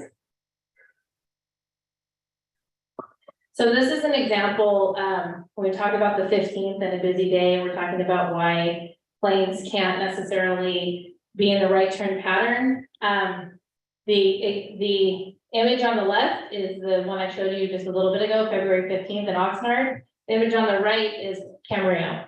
So you see Oxnard in the green there, and the reason the Oxnard area looks different in the Camarillo image is because that image on the right is only Camarillo traffic, so it's showing traffic in Oxnard that came from Camarillo, but that's it. Versus the picture on the left is showing all air traffic in Camarillo and Oxnard. So, but the reason I'm showing you this is because you can see all that traffic in the north end coming in, and for obvious safety reasons, it's all at the same elevation. We're talking about 2,500 feet and lower. If with all that traffic coming into the north and coming from Camarillo, for obvious reasons, visually, the impact of this image shows why we can't have planes and right turn traffic on days like that. Next slide, please. Can I ask a question on that one? Yeah. So based on all the different lines, it looks like there's a heavier weight of takeoff and landing on Camarillo than in Oxnard. Is that correct? Yes, Camarillo is your airport. Okay. Yes, when you hear the amount of complaints versus the amount of takeoffs, I'm trying to understand the differences. Thank you. Chair, may I ask a question? With respect to the comment you made that there's a lot of taking off Camarillo and the non-right turn in Oxnard, is it because there's a potential for head-to-head? Yes, we don't, it's for safety reasons, yes. So when you have, this is showing the same altitude, the image is from the same altitude, and so 2,500 feet and below. So again, if you're having touch and go activity in the right turn pattern with that kind of traffic coming from the north and coming from Camarillo, obviously there could be major problems with that. Next slide, please. So some of what's happening in Camarillo, concerns and improvements. Camarillo residents note overall improvements, touch and go and small aircraft activity. I do want to note, Cindy there. So Cindy mentioned earlier, why was today in particular was a busy day for a smaller aircraft in Camarillo, and she noticed that in addition to the jet traffic. And we have to dive into that deeper, but my guess would be we've had a lot of rainy days lately. We've been getting this same kind of comment from Oxnard. We've had a lot of rainy days lately. So the days like today when there's ideal weather conditions, they're flying because they know tomorrow, for example, they're not going to be up in the air. So that would be my best guess. And we're getting a lot of those comments from Oxnard as well, as I mentioned. Why are they all out today? Well, the past couple days and weeks, we've had weather that's not viable. So that would be my best guess for that. Yes. One other question, is there also the pilots have to take off and land a certain amount of times a month? I can't answer that question. I have to. The question is, do pilots have to take off and land a certain amount of, are you talking about in training? Just in general. It's not per month. Yes, for courtesy reasons, so every 90 days. Every 90 days. Okay. 3 touches, you got 3 landings. Sometimes it stops, but every 90 days. So that, I'm just asking because based on what you were saying with weather, just trying to understand the volume. Right, and yeah, yes, I didn't have an answer to that question, but I do know for their training that they have to get up and, and put a certain amount of hours and time and all of that in. And so if, they can't do that when the weather's been the way it's been, so the better weather this year, we generally expect to see a better balance when the weather's consistently better. So again, in Camarillo, we're talking about primary concerns being jet traffic. And so larger aircrafts, when it comes to flight friendly DC, the jets, it's a much more complex topic. And so we're talking about jets being on a fixed instrument approach. These are all FAA regulations when they're flying over the Old Town Camarillo neighborhoods, for instance. The fixed instrument approaches keep the jets in line with the runway, and they're designed to minimize the margin of error. And so jets have less maneuverability, less flexibility than a smaller plane. And so, they're not able to make the turns that smaller planes can make. And this, because it's a more complex topic, you know, when Lauren and Cindy and others have come to us, we're really grateful that you're here talking to us about your concerns and that they're participating in the Part 150 noise compatibility community workshops, because that input is critical, because that's going to be the place where, you know, that kind of impact on the jet traffic is going to be able to be looked into further. Yes, Jared. And I think it's an important point to make, looking at point 5, and also point 4, that those approaches are mandated by the FAA. It's not something that we as an airport control, and we can unilaterally change. Those are FAA required altitudes and positions laterally, right and left. And unfortunately, it does sometimes create issues. And with the fly friendly program, the goal is to try to mitigate that to the extent we can. Right. But there's still the mandate, still the FAA mandate. Right, and thank you for bringing that up, Chair, because it's important to, and I spoke to Rabbi Hinstead about this as well when I was kind of bringing him up to speed this morning with what's going on.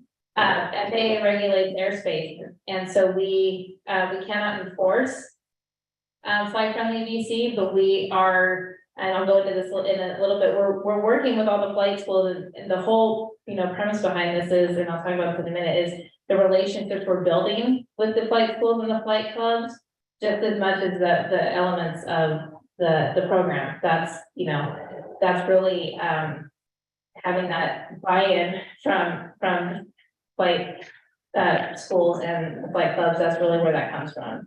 Next slide, please. So what now? So where do we go from here? We acknowledge again that we have a lot more work to do. We have ongoing education and training. We have continued engagement with flight schools and towers. We've had a couple, we had one physical mass mailing that went out at the beginning of the program. We've had a lot of email communication with the flight schools and flight clubs. We have another physical mass mailing going out at the end of this month. We're continuing. Our goal is to be at the, have this be at the forefront of all of these, the pilots and the flight schools and the flight clubs, forefront of their mind. We want that continued community engagement. We want involvement from the community in the Part 150 noise studies. The spring and summer months, we're looking at diving into the particular flight tracks. We have February 15th, I showed you up there. We're going to look at days like that, look at the flight patterns, identify, pilots that might be struggling with following flight friendly VC and talk to them, talk to the flight school leads and managers. What can we do to get this information and make it a little easier to follow? And all of this communication, all of these efforts will remain in place. And we're also working to make sure that we're flexible. We understand that sometimes things aren't going to work and we're going to have to pivot. And then when something is working, how can we improve it even more? So that's really our focus. Next slide, please.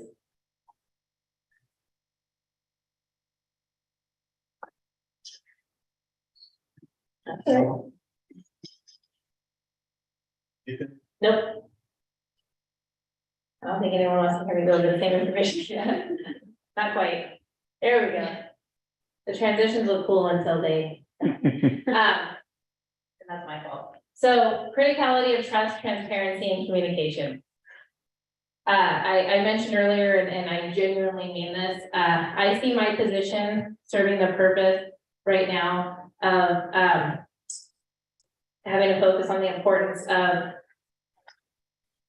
fixing trust that has been lost, establishing relationships that didn't exist, mending relationships that have been broken. To me, that's just as important, again, as the elements of flight friendly DC. One cannot work without the other. And so again, I appreciate the communication that I have with members of the community, with the pilots, the flight schools, because we all have to be on the same page to make this work. So that's my focus, bridging that gap of communication, making sure that we avoid misinformation, that folks know they can come to us for trusted information. I gave an example here of a plane with no radio communication on January 2nd. There was a lot of heavy traffic that day on the left turn pattern. I got calls from Oxnard community members wondering what was going on. Talked to the tower and they let me know that there was a plane that didn't have radio communication in the north end of the airport. That's it's allowable. That pilot was not in the pattern, was not doing touch and go activity. But the conversation started that pilot was doing touch and go activity, and so I was trying to help correct that, because that was not the case. So trying to make sure that folks know they can come to us as a trusted source of information. It was brought up in the public comments, and I want to address it, that accuracy of data, that's critical to us. We have recently learned that there is a delay in some of the data from phenoms. So if there's heavy usage on a particular day of the program, or happens to be a busy day at the airport, the images that I showed you will be delayed. But the data is not compromised. The data gets to us, it's just delayed. So if that just means that if somebody emails me, image-wise, I'll be able to track the flights, live flights, that's not delayed. But getting the images that I showed you will be delayed. So again, the data is not compromised, it's not a failure in the system. Venoms was adopted by us to primarily serve as a more efficient way for us to track air traffic and noise comments in a single system. And so it's doing what we need it to do. We do encourage the community to utilize FlightAware and other systems if they're looking for real-time data on their end. Again, on our end, we do get real-time data. That is not delayed again. It's just those images that I showed you that those can be delayed. Block's tail numbers.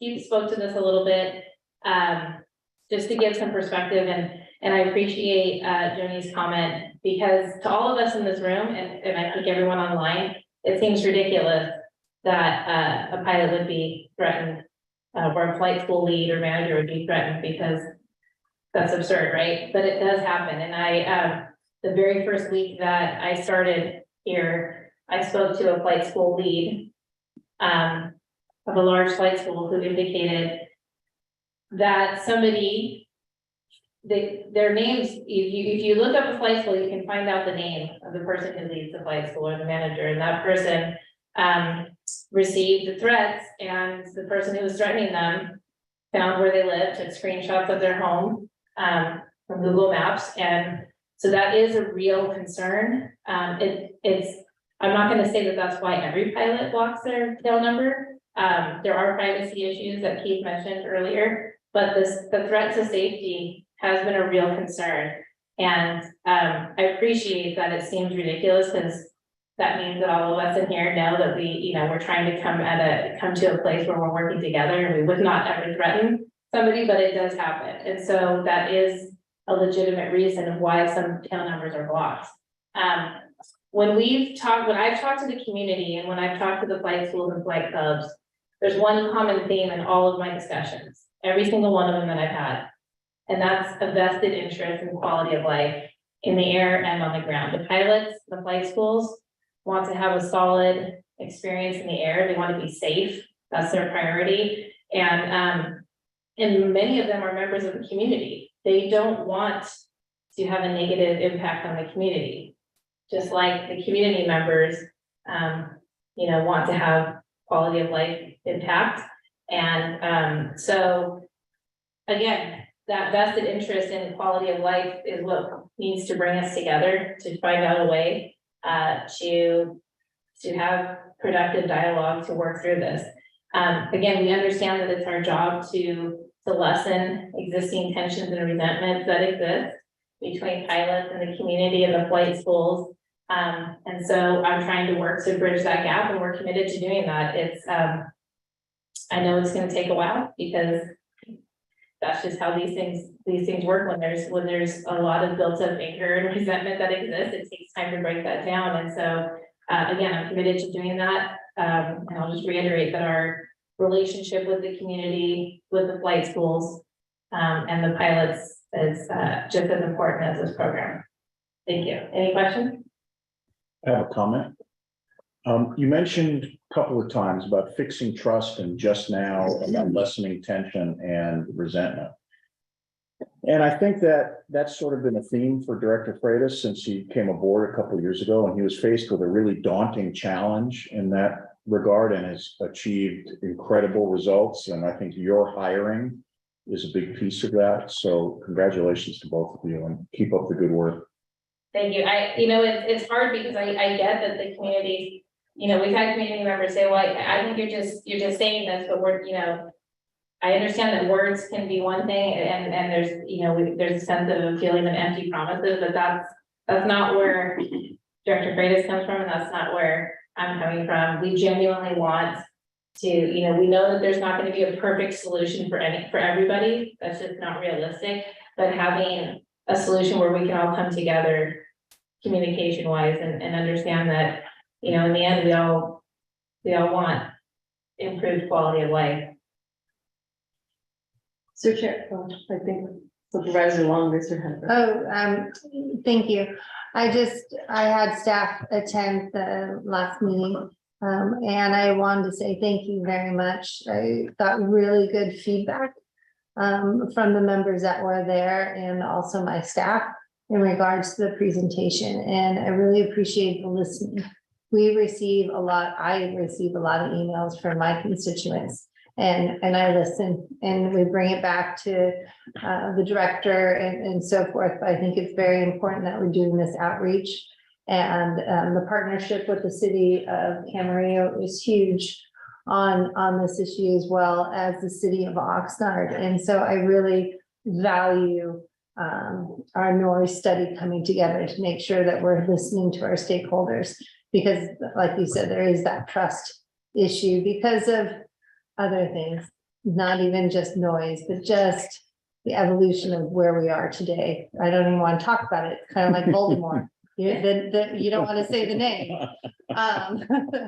But we all understand, and so I really do appreciate it. So thank you very much. And then I would just ask that if you run into things, that you come to this authority, and you come to Keith to really just ask us for opinions or guidance or what tools you need to make this successful, because I think we're all in for the end result, for better communication in the air and ground. So I appreciate it. I appreciate that. And I have to commend the public information officers, both of the city of Oxnard and the city of Camarillo, because they're totally on board. I send email blocks out. We have an email communication list that I encourage everybody who's not part of to join. So send me an email and I'll add you. But we send email blocks out that goes to almost 250 people at this point. We post to social media, but also the public information officers in both cities send it out to their networks. So we want to reach as many people as possible the best, most effective way that we can. So. Can I just say something real fast? You're talking about the pilots that got threatened. That's not the majority of us here. We would never do something like that. Wouldn't that be a case of legal in the sense of going to the authorities for that? Well, what I mean by that is because maybe it happened to a few people, the number's not on the tail. That seems a little suspicious. Kind of like they're just like, yeah, let's get away with it as long as we can. The number is on the plane. It's just when you look at, if a member of the public looks it up, right, they're not able to identify, but we can on our end. So I didn't clarify that. The block tail number. So Cindy, if you were to call me today and say, hey, this plane keeps doing circles over my home, I can look that up in real time and I can see the tail number, but you just wouldn't be able to. Okay, so yeah, can't see that. Yeah, and quickly, Ms. Dow, I'm aware of at least one criminal prosecution ongoing in the county concerning a threat against a pilot. Boy, no, I don't doubt it. It didn't happen. I just say the majority of us would never think to do something like that. Oh, understood. Thank you for sharing that, Chair. Thank you. Anybody else? Whoa. That was shocking. Mr. Turan. Thank you. Thank you for the presentation. Really appreciate it. I actually, I live just a few minutes walk from the Oxnard Airport, and I grew up there, lived there most of my life. And I may be one of the few that I don't really hear them much anymore, just because they've always been around. And so I always appreciate the feedback from the community, because I must have that kind of, ingrained block for myself that I don't hear them, just like I don't hear the Ventura Road traffic much anymore, which is right outside my window. And one thing I want to point out, though, is looking at all of the information you provided, you just referred to social media as being one of the platforms or outlets you have for getting information out there. And just for some context on that, recently, just last week, I believe, there was a post about the Saab plane that was going to be landing at Oxnard Airport. And I thought, well, that's great. Thank you for posting that. I think that's a really great strategy to let people know, hey, there may be this out of the norm, larger plane or louder plane that's going to be coming in. And I didn't see it on one of the platforms. And so I just copied and pasted it from the Department of Airports. And a lot of people were appreciative of it as well. And so I just want to commend the obviously enhanced effort at informing the public and engaging with the public. It's certainly going to have mostly benefits to doing that. And what you mentioned about trust, I'll just frankly say, being a representative and a longtime resident of the city of Oxnard, losing trust in one's local government is a difficult thing for that government to overcome. And I look at it like a personal relationship. It's very easy to lose trust and very difficult. And so I certainly appreciate the position that you are evaluating to be in and the efforts you're taking, extended efforts to be able to rebuild that trust with the general public. So thank you very much. Thank you. You bring up a good point because it's important to remember that we all have different levels of sensitivity when things affect us all differently. And so, and that's certainly, you know, when we receive a comment from the community, you know, we understand that that's how that community member is feeling, and that's how we address it. It's not, we don't do comparisons of how it makes us feel or someone else. You know, everybody has different levels of reactions to this, and we're respectful and mindful of that. Thank you. Supervisor Van. Thank you. Really want to thank you for everything that you have been doing. It's certainly been noticeable, and we've heard it, I think, even before Councilmember Tehran was appointed to the authority. Him and I were going to go and sit with one of the residents who had voiced her concerns over the touch and goes. And just before we were going to go meet with her, she said, you know what, I've seen some changes and improvements. Let's hold off on this visit. So we've been hearing it from different spaces, and I appreciate your acknowledgement that there's still work to do, but we've made some progress, and I just want to thank you and airport staff who have been working towards this and listening. I hope the public and the residents, both in Camarillo and Oxnard, see that your concerns have been heard, and we're working towards addressing that and getting to a better place. Thank you. Thank you. Sure. Mr. Pro. Yes, thank you very much for the presentation. I think something that would help your presentation quite a bit is if you had a laser pointer. Yes. We had an individual identify himself as the chair of Oxnard Shores, and if you could pull up those maps that you had, you could show the audience where Oxnard Shores is. But we recently just had a gentleman come from the Camarillo neighborhood of Summerfield, show us where that is, so that people have an idea what we're talking about. Right. I appreciate the presentation, I appreciate the successes that have been coming, but one thing that has come up, I've attended the Camarillo neighborhood council meeting, and there are concerns. Now, if the planes change direction, I appreciate the bringing it up. One of the comments that was made at the beginning of public comment had to do with, I think, Mr. McLaughlin mentioned the elected officials will, be aware. The elected officials are actually the only ones that will pay a price for decisions made here at the next election. The only ones, unless, as the councilwoman at the very end, there's a liability issue. And that's one reason I asked the question about when you have, if you can go to the picture with the map, the area of the airports and the circles, please. Can you do that while we're talking? Which one? Whichever one brings up Oxnard to Camarillo. And with respect to that, I'm getting complaints from areas that I don't represent, and neither does Councilman Moran, other than we represent the entire city of Oxnard, but the neighborhood is the Rio Lindo. And I get complaints that there is more jet noise coming over that neighborhood going north. And I can say they go over the area that I live in, the South Bank, which I represent that half of that, the majority of that neighborhood. With respect to the question that I asked about head-to-head impact, is there more jet noise complaints being generated versus single, piston planes? And if people are having complaints about noise that they attribute coming from Camarillo, do they have input in the Camarillo noise study? I'm asking, as my people have told me I ask too many questions and stack them up. I should let you answer one at a time. I'll stop right there for a moment. Okay, so, now I just want to remember your last question. Okay. Okay, so the last question. Anybody who's expressed interest or applied or was invited to be part of the PAC is part of the PAC. So the public, for the Part 159, anybody's expressed interest or applied is part of it. So there's no requirement they live in one city or the other. We're looking for equal representation or a good representation of all communities. I don't mean the board, but I mean complaints. People are living in the northeast corner of Oxnard, and they're getting complaints about jets flying over their residential area more than what they perceive as normal. Does that input go into your study if they complain?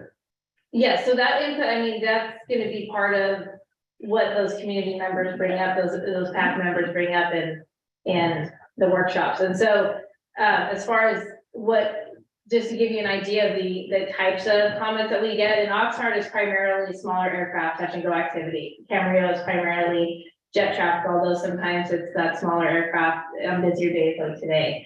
And so, and the jet traffic, as I mentioned before, that's a more complex topic. And so that's really critical for the Part 150. And just for your information, I remember sitting here with Mr. Calhoun when he was on the board of pilot, and that's one of the reasons I'm grateful that there's pilots on this body. I never had the idea that, hey, the jet's coming a hell of a lot faster than the plane. We could meet somewhere we don't want to meet. And so the significance of the jets, as you mentioned, you don't want a problem where they turn right and have a problem. On your screen, can you highlight where Camarillo neighborhood is and where Oxnard Shores is? I think it would be beneficial to the people on this body. So Rabbi, I'll have you help. I'll be happy to. Oxnard Shores is this area. You're in this area, right? Correct. Yeah. Okay, thank you. The last part with respect to the planes going further out over the ocean. I have heard from residents in the Oxnard Shores area that on occasion they do notice them going further out, but the individual planes, I've never heard the thing about blocking numbers. The individual planes that continually seem to violate it and turn short is always the same. They describe the plane as the same colored plane. That's the best thing. But I appreciate the information. And we're looking, again, we're going to be diving deeper into those tracks that seem to be not following the program like we want to see it be followed. And, have those ongoing discussions with those flight schools and flight clubs. So they have the information that they need. We want to keep these relationships positive, that's how it's going to be successful. There was a question asked by the gentleman identifying himself as the chair of Oxnard Shores. Do you want certain documents from an 89 study? I don't know if he's gotten them or not, or he needs to make a special request to get them, but I hope you can assist him in that. And the other thing, I want to thank the chairman of this body tonight for at least saying that he's aware of some of the threat. There has been action taken, because the first time we heard about it, I was told, don't talk about it.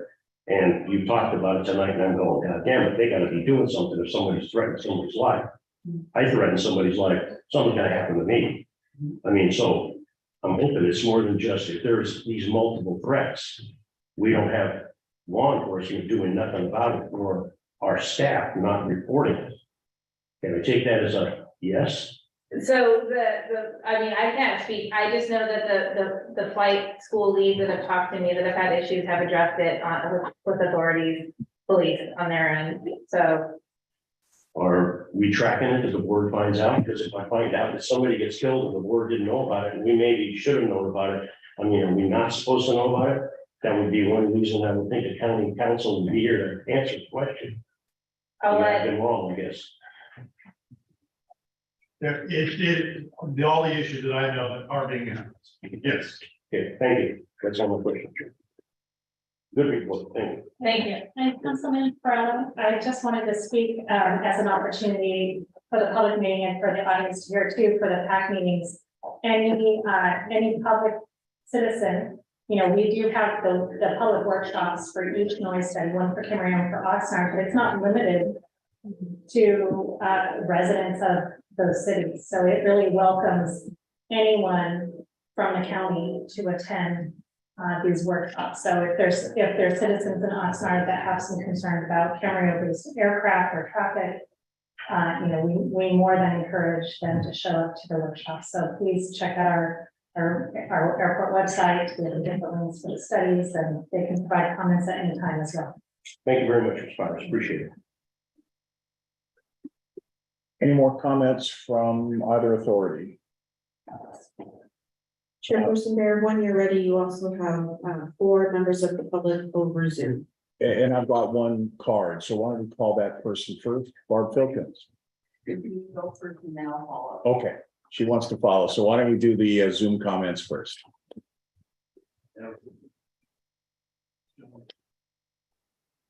I'll take over. I'll take over. So we will promote John George.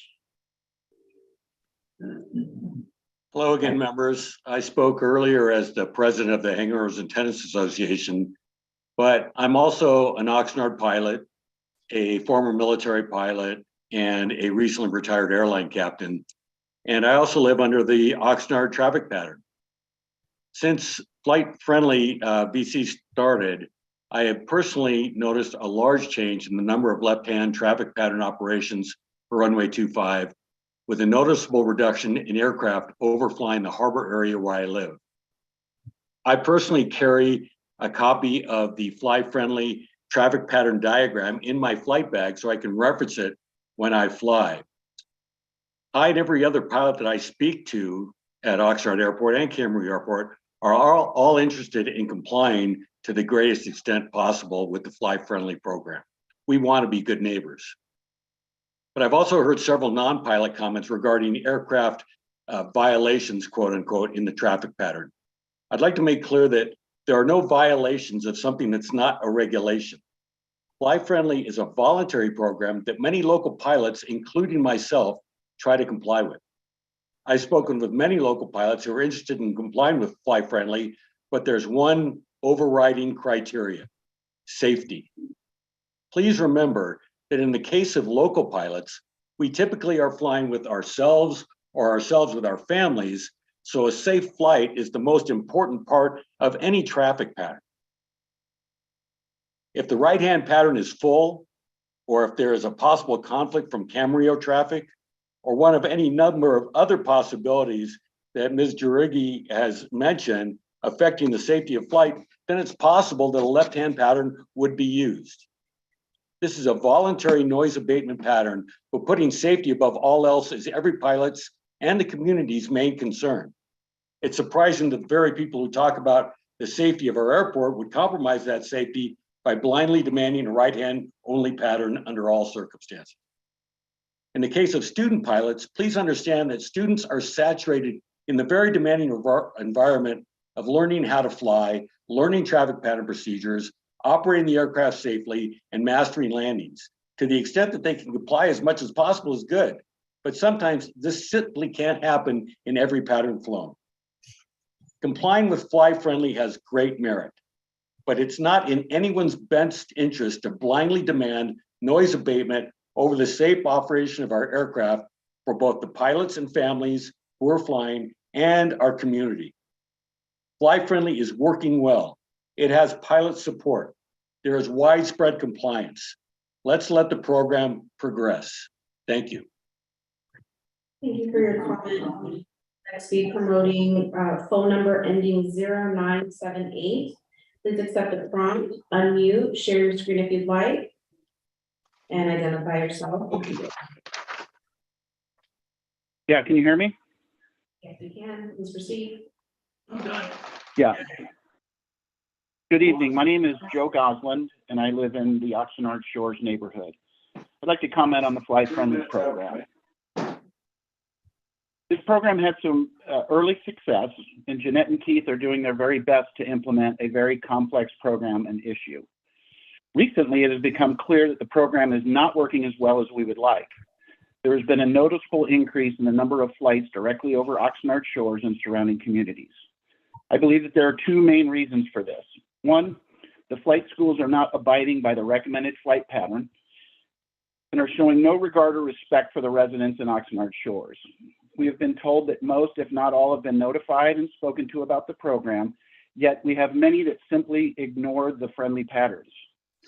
The biggest offenders are Channel Islands Aviation, Camarillo Flight Instruction, CAU, Big Ups Aviation, Proteus, 8 Ball Flying Club, and Aspen Helicopters with their planes. It's sad that these bad apples are ruining the quality of life for so many residents. Just this morning at 7:04 a.m., Aspen decided it would be fine to take off in their plane, tuck the corner at 5th Street, and fly south right down the middle of the Oxnard's neighborhood on its departure. There was zero other traffic in the area, including no flights coming from Camarillo. We have a vast ocean to the west and miles of agriculture to the north, yet these pilots and flight schools seem to think it's just fine to fly directly over the homes. There is no reason for this. All that we have been asking is either turn right, and if you're not able to, then proceed at least a half mile over the ocean before completing their loud and disruptive turns. Nobody is asking any pilot to perform any maneuver that is unsafe, but there is plenty of space to fly other than directly south, right down the middle of Oxnard Shores. Either complete your turns before the canal, turn right, or go way out over the ocean. It's that simple. The second reason, in my opinion, is the inability of the tower to implement and instruct pilots on the Fly Friendly program. Since they seem unwilling or incapable of helping, I suggest that the director get the FAA involved, as we are constantly told that the FAA controls the airspace. The FAA might be able to help get the tower on board with the program.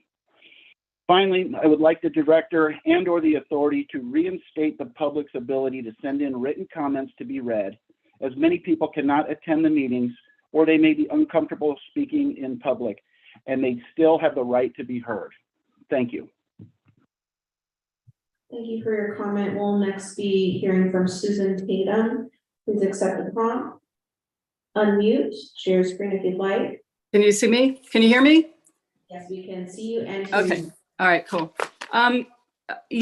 Again, a thank you to Jeanette. I think she's done an admirable job since she's been here. And I, as a resident of Oxnard Shores, we do feel like we're being heard a little bit more.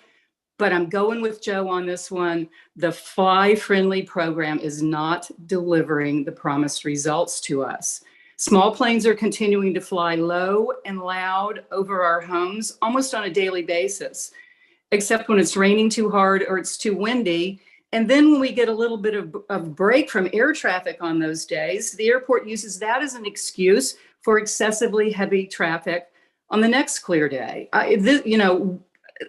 Why are we suffering that because these guys couldn't take their planes up? That just does not make any sense to me.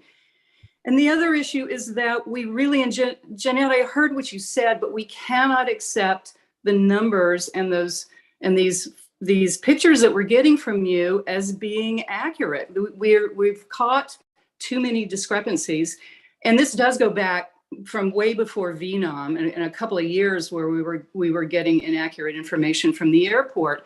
But we know that what you are reporting is not the actual real flight patterns. We are seeing twice as many flights on some locations over flights of the shores. So if you take a picture like the one that's still up here, double the number of planes there and flights there, and it's somewhere in between what you're reporting and what we're seeing, I think, is the actual reality. But it calls into question everything else that we're hearing from the airport.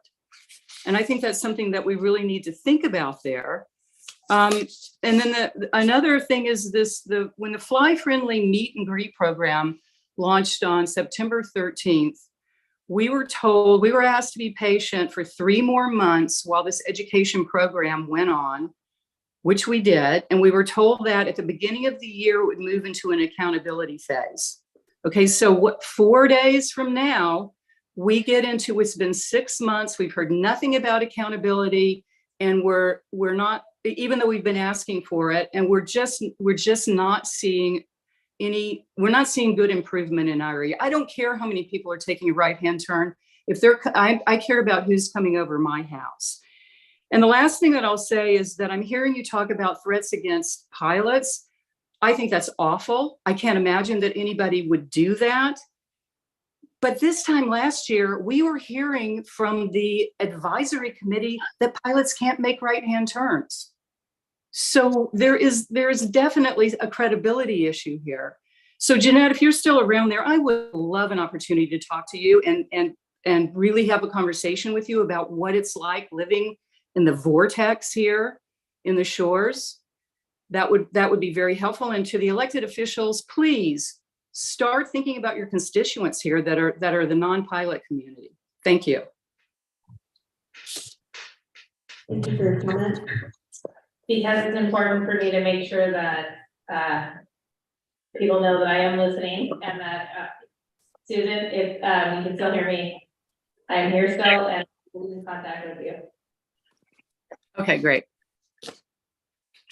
We will next hear from Rita Weingarten. Ms. Weingarten, please accept the prompt, unmute, share screen if you'd like, and when you begin speaking, the timer will start. Hello again. My name is Rita Weingarten, and I want to talk a little bit about the Fly Friendly program and respond, if I may, to Supervisor Lopez. So, you know, we went through this process of informing the flight schools and the pilots, and that we wanted to give that some time. We wanted to give it a few months and let them try to do their job. And I also wanted to say, before I mentioned all this, is there is no bigger fan of Jeanette and Keith and their efforts than me. I am so appreciative of Jeanette coming on board and her hard work, and same with Keith. So a few weeks ago, it was probably around that February 15th time, we were being inundated. And something that I noticed is one of the suggested patterns is to, when you do turn left, is to turn before the Edison Canal. And so I'm watching this on FlightAware because, you know, we're being bombarded again. And I'm outside on my deck, which is a really good vantage point. I can see all the way to Santa Barbara and all the way to the airport, actually, the Oxnard airport. And what I saw is planes that were being shown on FlightAware that were turning at the canal were not. They're turning over our homes. So there is a huge discrepancy on what we're seeing with these airspace at a glance maps and what is actually happening over our homes. So over the last 2 to 3 weeks, we're back to living hell again. And they are flying over Oxnard shores. They're not turning before the canal. They're coming over our homes. I took some videos and some photos and I sent it to Jeanette.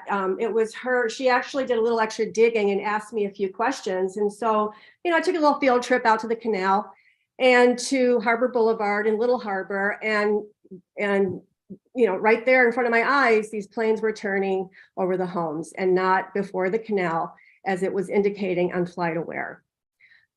So, you know, we did get a little relief. I was one of the first people to email Jeanette and Keith and thank them profusely for their hard work. We had a peaceful Christmas, but let me say the last 2 to 3 weeks, we are right back to living hell. And in my opinion, unfortunately, the voluntary program is not working. Thank you very much. Thank you for your comment. We will next hear from Joni Conterno. Please unmute, share your screen if you'd like, and you'll have 3 minutes. Hi, can you hear me? Yeah, please proceed. Do I have volume? Okay, great. I want to commend Director Freitas and Jeanette on their efforts to drive the Fly Friendly VC program. They have worked really, really hard to create the fly friendly maps for pilots to follow and have delivered information to numerous flight schools to educate them on the recommended and acceptable flight patterns. Despite the educational outreach, numerous flight schools continue to disregard the Fly Friendly program. It's unclear how local schools like CP Aviation, CIF, CAU, and CIA all continue to ignore the protocol when they've been educated time and again. The education is just not sinking in, or perhaps since the pattern is voluntary, it does not matter to them. The safety and well-being of our communities surrounding Oxnard Airport continues to be negatively impacted. The success of Fly Friendly VC cannot rest alone on the shoulders of Director Freitas and Jeanette. There needs to be a clear and unified message across all airport platforms. Flight schools can be educated in advance, but upon arrival to Oxnard Airport without any fly-friendly acknowledgement from the tower, they continue to overfly homes. Not once have I heard a tower transmission recommend turn before the canal or fly half-mile out. A little help from the tower would go a long way in the fly-friendly VC success. The airport website is also lacking clear direction on the fly-friendly VC program to pilots coming to Oxnard. Not everybody is from a flight school, and not everybody has received the personal attention from Director Freitas and Jeanette. Where the so on the website, where is the fly-friendly map? This is the masterpiece that was taken so much care to create, but it's not on the Fly Friendly website. So this really needs to be added. And to backtrack, earlier in the conversation, someone brought up the comparison of complaints between Oxnard and Camarillo on this flight here, showing so many more flights in Camarillo. I don't know if you can see this on Zoom, but the yellow area is the noise sensitive area around Oxnard, which is considerable. I want to show you Camarillo. The same sensitive area is basically non-existent. You really can't see it, but do look that up. The Camarillo Airport is all agricultural, so the amount of touch and go complaints are going to be less because they're not flying over houses as they are in Oxnard. So back to the website, the only current touch and go patterns shown on the website are the outdated animations showing the incorrect flight patterns. The airfield signage is really great, but all it says is avoid residential overflights, be a good neighbor. There's no information provided on what that means exactly. So we don't want to leave that to a pilot's own interpretation. A picture is worth 1,000 words and would help pilots understand what flying friendly really means. We, the community, do appreciate the efforts to date, but there's still more work to be done. So let's work together and get it done. Thank you. Thank you for your comment. And Chair, that concludes the Zoom public comments. I have a card from Ms. Filkins. I don't see her. Oh, there's, oh, excuse me.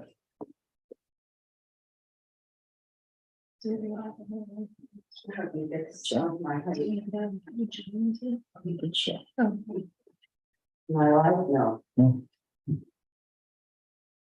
My life? Yes. Okay, first thing I wasn't going to make this point, but I do want to the gauntlet down for Ms. Tatum about her data. My background is cybersecurity, and I happen to run the research arm for SANS, which is the Global Cybersecurity Training Organization. And one of the things that we make sure is our data is accurate, transparent, and open. Now, I think that the county, if they had to present the VNOM system, would. My challenge to the people in Oxnard Shores is they say they have twice the amount of traffic. Prove it. Give us the data to look at. And if the Part 150 noise study is the form for that, I think it might be a good start. The second thing is that a lot of the complaints that I see, because I'm also part of the private public partnership with InfoGuard, most of the attacks against aviation are a bigger matter. And there's a corresponding reaction to that. Now, onto the training part of it. There is no reason why the flight schools can't fly a good pattern, at least in most of the airplanes, 182s and under. And it's a matter of etiquette, it's a matter of training. When you go up with a student pilot the first few times, it can be fairly daunting for the instructor sitting in the right seat, because you have absolutely no idea what they're going to do. You know, fear, they can pull it up, you know, I make the comment that sometimes I'm willing to hit the kid or the man across the chest just to get them off the controls. But the point is that as you start to train them not only to fly the airplane, not only to communicate with the tower, but to fly both safely and as friendly as possible.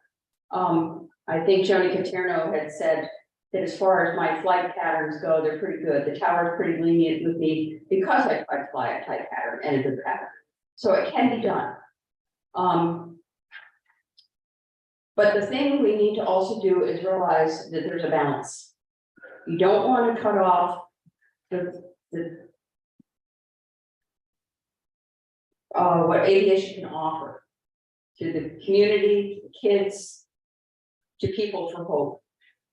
Just because you're worried about noise or safety or lead, you know, those are things that can be worked on. You don't want to take away the underlying ability of aviation to provide a good. Thank you.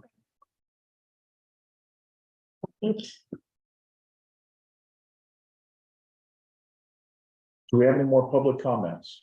No further public comments. And this is a receive and file item. I'd like to move that we receive for Camarillo that we receive and file that report. 1 second. I'm sorry, who was the second?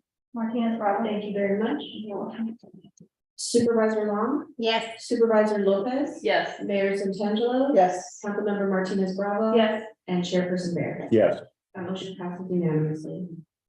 From Oxnard, I'd like to propose that we receive and file the report.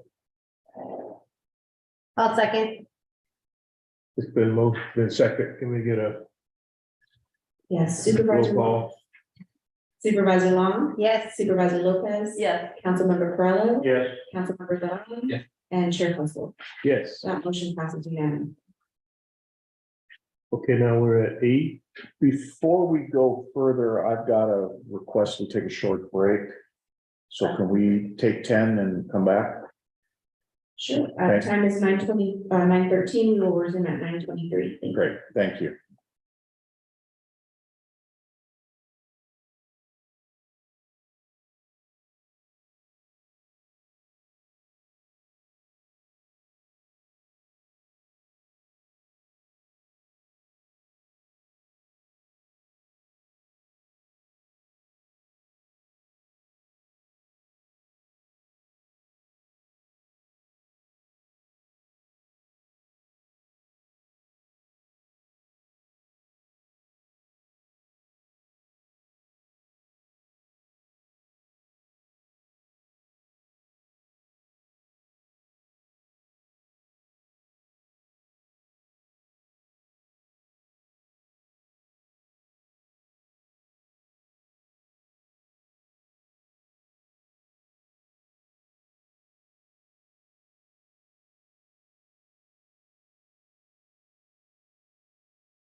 Counting down. Shooting a rocket off in Vandenberg in just a minute. Yeah,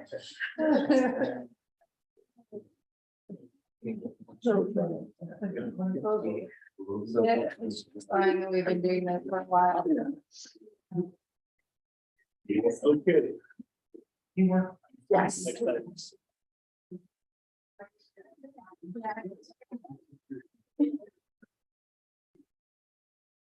Okay, the next item, which is E for the Oxnard Airport Authority, to approve and award the consultant service contract to Javiation in the amount of $355,900 for the repackaged design of select elements for the reconstruction of taxiway F at Oxnard Airport.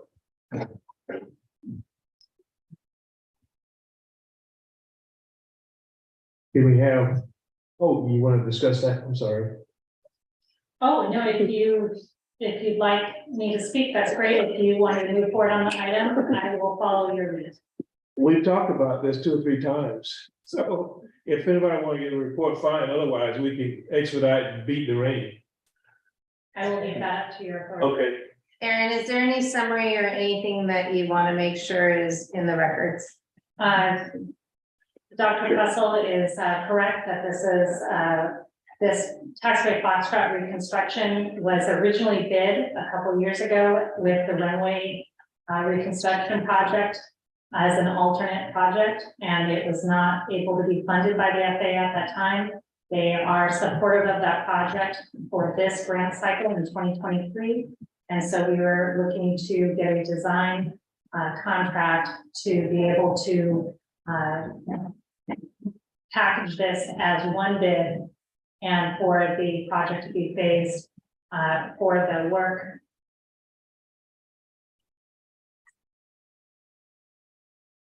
For the work to take place overnight with reopening of the runway to be operational each day. And I think those are the key points. And so we are asking for authority to recommend the Board of Supervisors move the items or recommendations we listed as Dr. Russell spoke. Thank you, Ms. Powell. Can we get a Christopher? Yes, Ms. Power. This firm is still the responsible, you check since the time they put the initial bid in, they're still responsible, they're still, everything is still according to oil. That's correct. For the record, thank you. My concern.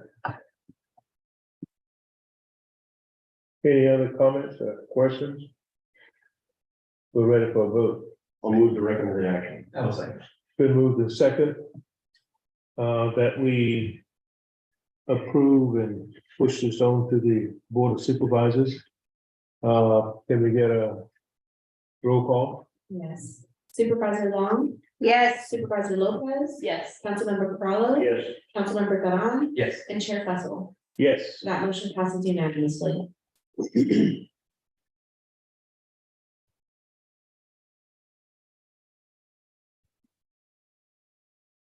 I think. Thank you. I'm sorry, I'm waiting for the next item. Oh, are you going to be presenting on that as well? I'm sorry, it said receive a presentation from Mead and Hunt, so I was waiting for somebody else to come up. Please, Ms. Powers, go ahead with 6F. Thank you. I'm just introducing this. We have asked Rafael Gonzalez with Mead and Hunt information regarding the relocation and replacement of the rotating airport beacon at Camarillo Airport. And because the replacement of this important navigational tool includes relocation, we wanted to bring that information to your authority and the public so you had an opportunity to hear a little bit more about it as we're in design. And with that, I will pass it over to Rafael. Thank you. Thank you, Erin. Can everybody hear me? Yes, thank you. Thank you. Good evening, everybody. Like Erin was saying, my name is Rafael Gonzalez. I'm a civil engineer with Mead and Hunt, and I'll be doing a brief presentation about the replacement of the existing rotating beacon at the Camarillo Airport. So first of all, the existing rotating beacon is located on top of the water tower at the main entrance of the Camarillo Airport, and it surpassed its useful lifespan. It also has difficulty to access it and to maintain it, given the height of this structure, and also the water tower, which is not owned by the airport or the county as well. So with those reasons, we have decided to replace these rotating beacon to a different location. So we can go to the next slide, please. So we did a quick study that analyzed 4 different sites for the new beacon to be installed at. The first site was to be on top of the tower. The second site, which ended up being the site that we selected, is right next to the electrical vault at the airport. Site number 3 was on top of the sheriff's hangar facility. And site number 4 was in the county maintenance yard. So we did an evaluation of these different sites following the criteria that you see on the screen. Basically, some of the criteria included that it was going to be a county-owned facility. Also, we had to consider the impacts to the tower from the new beacon. We also consider residential impacts for the new beacon. Power availability was another factor that we consider as well. Also, available beacon height for each of those sites, and the need of a remote transmitter. And we also analyzed some other requirements like ease of access and maintenance.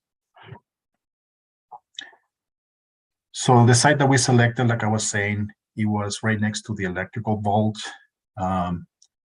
As you can see in the upper right image there, we did an analysis of that location and comparing it against the existing tower, and just to make sure that there was not going to be any impacts to the FAA staff and manning the tower. And you can see the angle of the future beacon is going to be between 5 and 10 degrees slope, which is going to be way above the height of the tower. Similarly, with the analysis, and that's in the bottom image there, to evaluate the impacts to the residential neighborhood to the north of the airport. And we did the same analysis with a 5-degree slope and with a 10-degree slope. And as you can see, those beams are going to be way above that neighborhood specifically. We also, the kind of pole that we selected is a tip-down pole. This pole actually meets the FAA requirements. It has several advantages. One of them is that it can be easily raised and lowered by one person. It gives you easy access without having to climb a pole, which can be risky. And you don't need any equipment to do it. And you can pretty much just lower the pole just by using that crank system that you can see in the image there in the middle, which makes it really easy to maintain and change the balls and all that good stuff. So with that, I'm open for any questions. I have one quick question. The location, as I understand it, is between, or is just east of the tower along the fence line at Pleasant Valley. Is that correct? Yeah, it's roughly 400 feet to the southeast of the tower in that general aviation apron, right next to the electrical vault. Has anybody consulted with Orbic Helicopters about having a tower that close to their helicopter facility? I believe there's been a conversation with that tenant specifically. And I don't think there's been any issues raised as far as I know. So we have, we submitted a 7460 with the FAA, and we are currently, this is our proposed location. And so we are completing the final review of this location.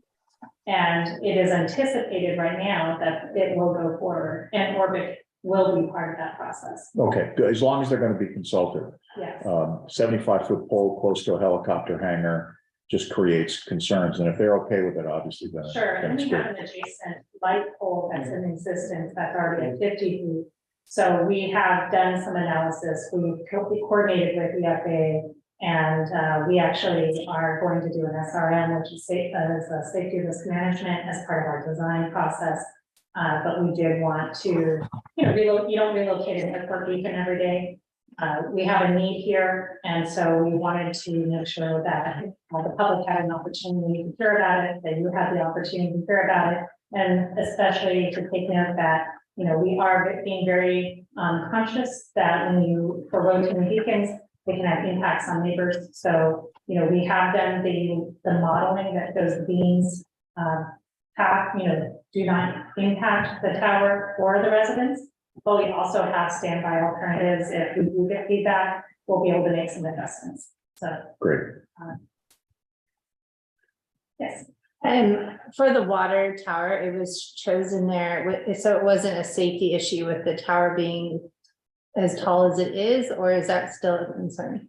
I actually don't know how long the airport beacon has been there. It's been decades and decades. It might even go back to military time. We just maintained it and we replaced with refurbished units. Right. And at this point, the property has been sold by another property owner here at the Camarillo Airport, and it is time for us to relocate it.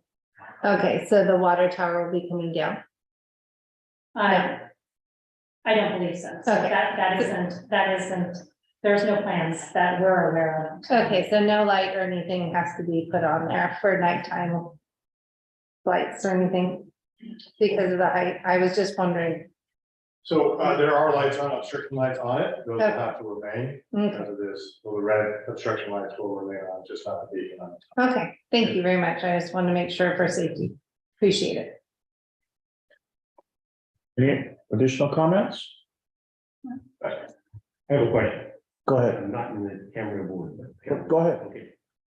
With respect to the lights that are on it and they're gonna stay there for the security, this is slightly different, but Pacifica High School has a football field and they have lights on some of the lights.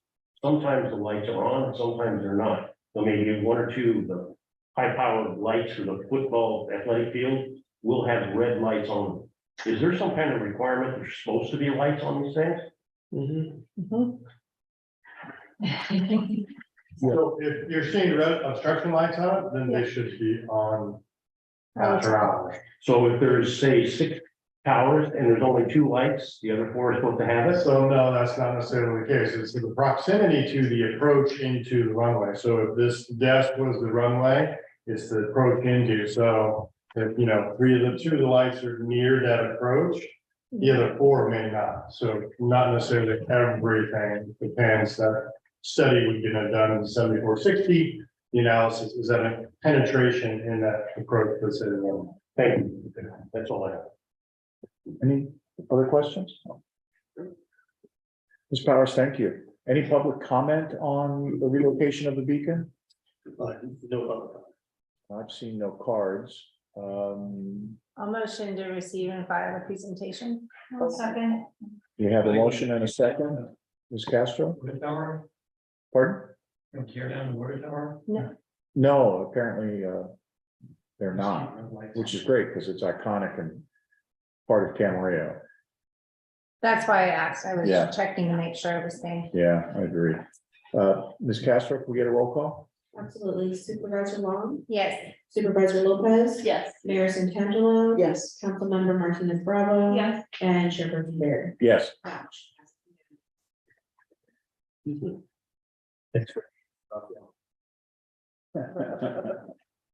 Oh, yeah, for Go ahead. Director's report, final. I will go through this. I'm going to touch, we are hiring a second deputy director here to Dave Naphy. Dave currently oversees the business and development administration sides of the house, and this would focus on the operations and maintenance. We're looking to do that in April timeframe. Flight friendly. The only things I want to touch on we hear the community, we are committed to this. I want, you heard the long presentation, I'm sorry, the very succinct presentation by Jeanette. I want to point out the commitment is new position, Jeanette, first time ever for the Department of Airports. I, Director of Airports, spend time with our flight schools personally and our community members. We have Aaron and Dave that are focused on our 2 Part 150 studies. They'll spend the next year and a half guiding those 2 programs. Our VNOMs, new equipment, our pilot guide, we've committed people, financial resources, and a lot of time to this. We are committed to this. It's not a short-term thing. These 2 airports have been here for more than 80 years, both of them. It will take time for us to educate and train. Our estimate, the 4,000 to 5,000 pilots that utilize our 2 airports. I know everybody wants to change as soon as we can, and we're trying to make that happen. So I just want to point that out. Hangar leases, the ground leases. Oh, last thing on that, I do want to point out, every member of this committee and the city council and our board of supervisors are the ones that are committed to allowing us to do all of those things focused on noise. So thank you for that. The private hangar leases, the board approved last year. We're about halfway through the 220 changeover. We go through a hangar inspection, and then we do all the paperwork that goes with that. So we're about halfway through those inspections and getting through the paperwork. The most important thing is, as an incentive for all of those folks to get through the process, is that our 2% when you sell your hangar ends at the end of June. So if you are planning to sell your hangar, you should go through that hangar inspection process and get that done. So we will waive that 2% sell. Part 150 studies, you've heard a lot about that. Camarillo PAC in public meetings is March 20th. And the Oxnard is following that PAC, and public meeting is March 21st. The airport layout plan update for Camarillo Airport. That's the change from the master plan. We're now doing an airport layout plan. That first public meeting is set for April 18th. See some of the media we've done, and then we move into the fuel farm. Our fuel farm here at Camarillo, doing some security upgrades. We updated the lighting recently, and then we're going to add some fencing and K-rail protection around the facility as well. And then the last item is the $8 million taxiway connector pavement project at Oxnard. Originally, we're going to start that early part of this year because of weather. It now has been pushed to kick off April 3rd. And that's all I have. 2 quick questions. The 2% that ends in June on the hangars, do you think that the remaining hangars can be inspected between now and June? We have enough slots to get it done. Yes. So it's a question of hangar owners. Yeah, it's, at this point, all those that we've kind of put up and people can select it now, we're saying you need to pick a date because we're not doing it. And the other question was on the surplus ARF unit from San Francisco. Whatever happened with that? So we're still in the process. We still have a county process for going through purchasing, acquiring donations and things like that. So we're in the process. Burbank is committed to it. SFO still trying to figure out their process for it. So great, still in process. Thank you. Question. So you mentioned the hangar connector. Has there been any problem with the people who are going to do the work getting supplies?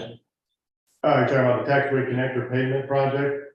There's been no supply issues noted at this point.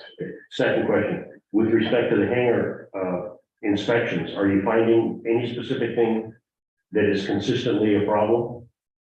Not at this point. Again, all at this point are those that have signed up and willing and wanting to do it. So we're getting towards those that are less interested in doing it. So we haven't run into significant problems with this. Thank you. I have a quick question.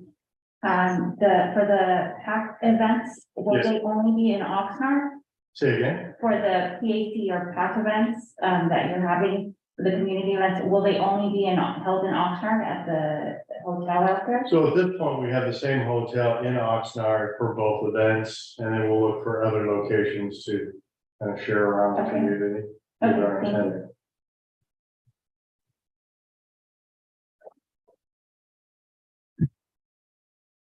People who get correspondence.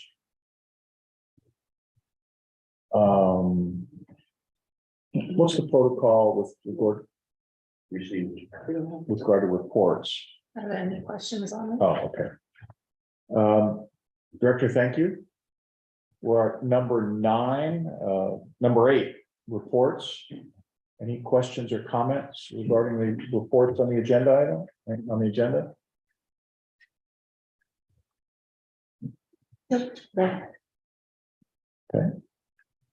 Number 9, correspondence. Any questions, comments on the agenda correspondence?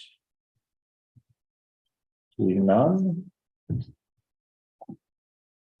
I'm on number 10. Supervisor Long. All right, so part of the authority comments, in 2 weeks, it's an exciting time. Commanding Officer Kim Notch wanted me to just promote this as much as we can. We have the Point Magoo Air Show that is coming up. It is free to the public, free administration, free parking, March 18th and 19th. Note, they will be doing activities on the 16th, 17th. So as neighbors are listening, but go to Point Magoo, MUGU airshow.com. Gates open at 8, and don't miss out. This is a really big deal to have the Blue Angels here. I don't know when we'll ever get them in my lifetime back. And we have the Thunderbirds and the U.S. Air Force demonstration squadrons and so much more. It's an exciting time for our Navy base, exciting time for the whole area and our community to really engage in this whole air show. So I please hope to see you there. I'll be there. Thank you. Me too. Any other comments? Chair. Oh, Mr. Turan.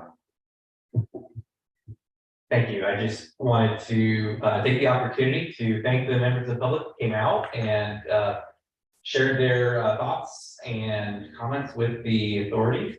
And I wanted to also apologize for being tardy to this meeting as I'm transitioning into this advisory, into the authority.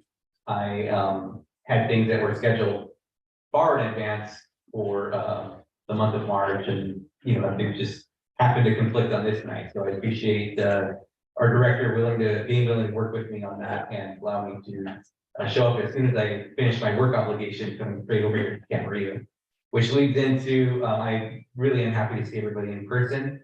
This is my first in-person airport authority meeting, and great to be here. And I know I look a lot taller on Zoom. I appreciate being here, and I look forward to our continued work through this authority. Thank you. Any other comments? And with that, we are adjourned until April 20th. Good night, everybody.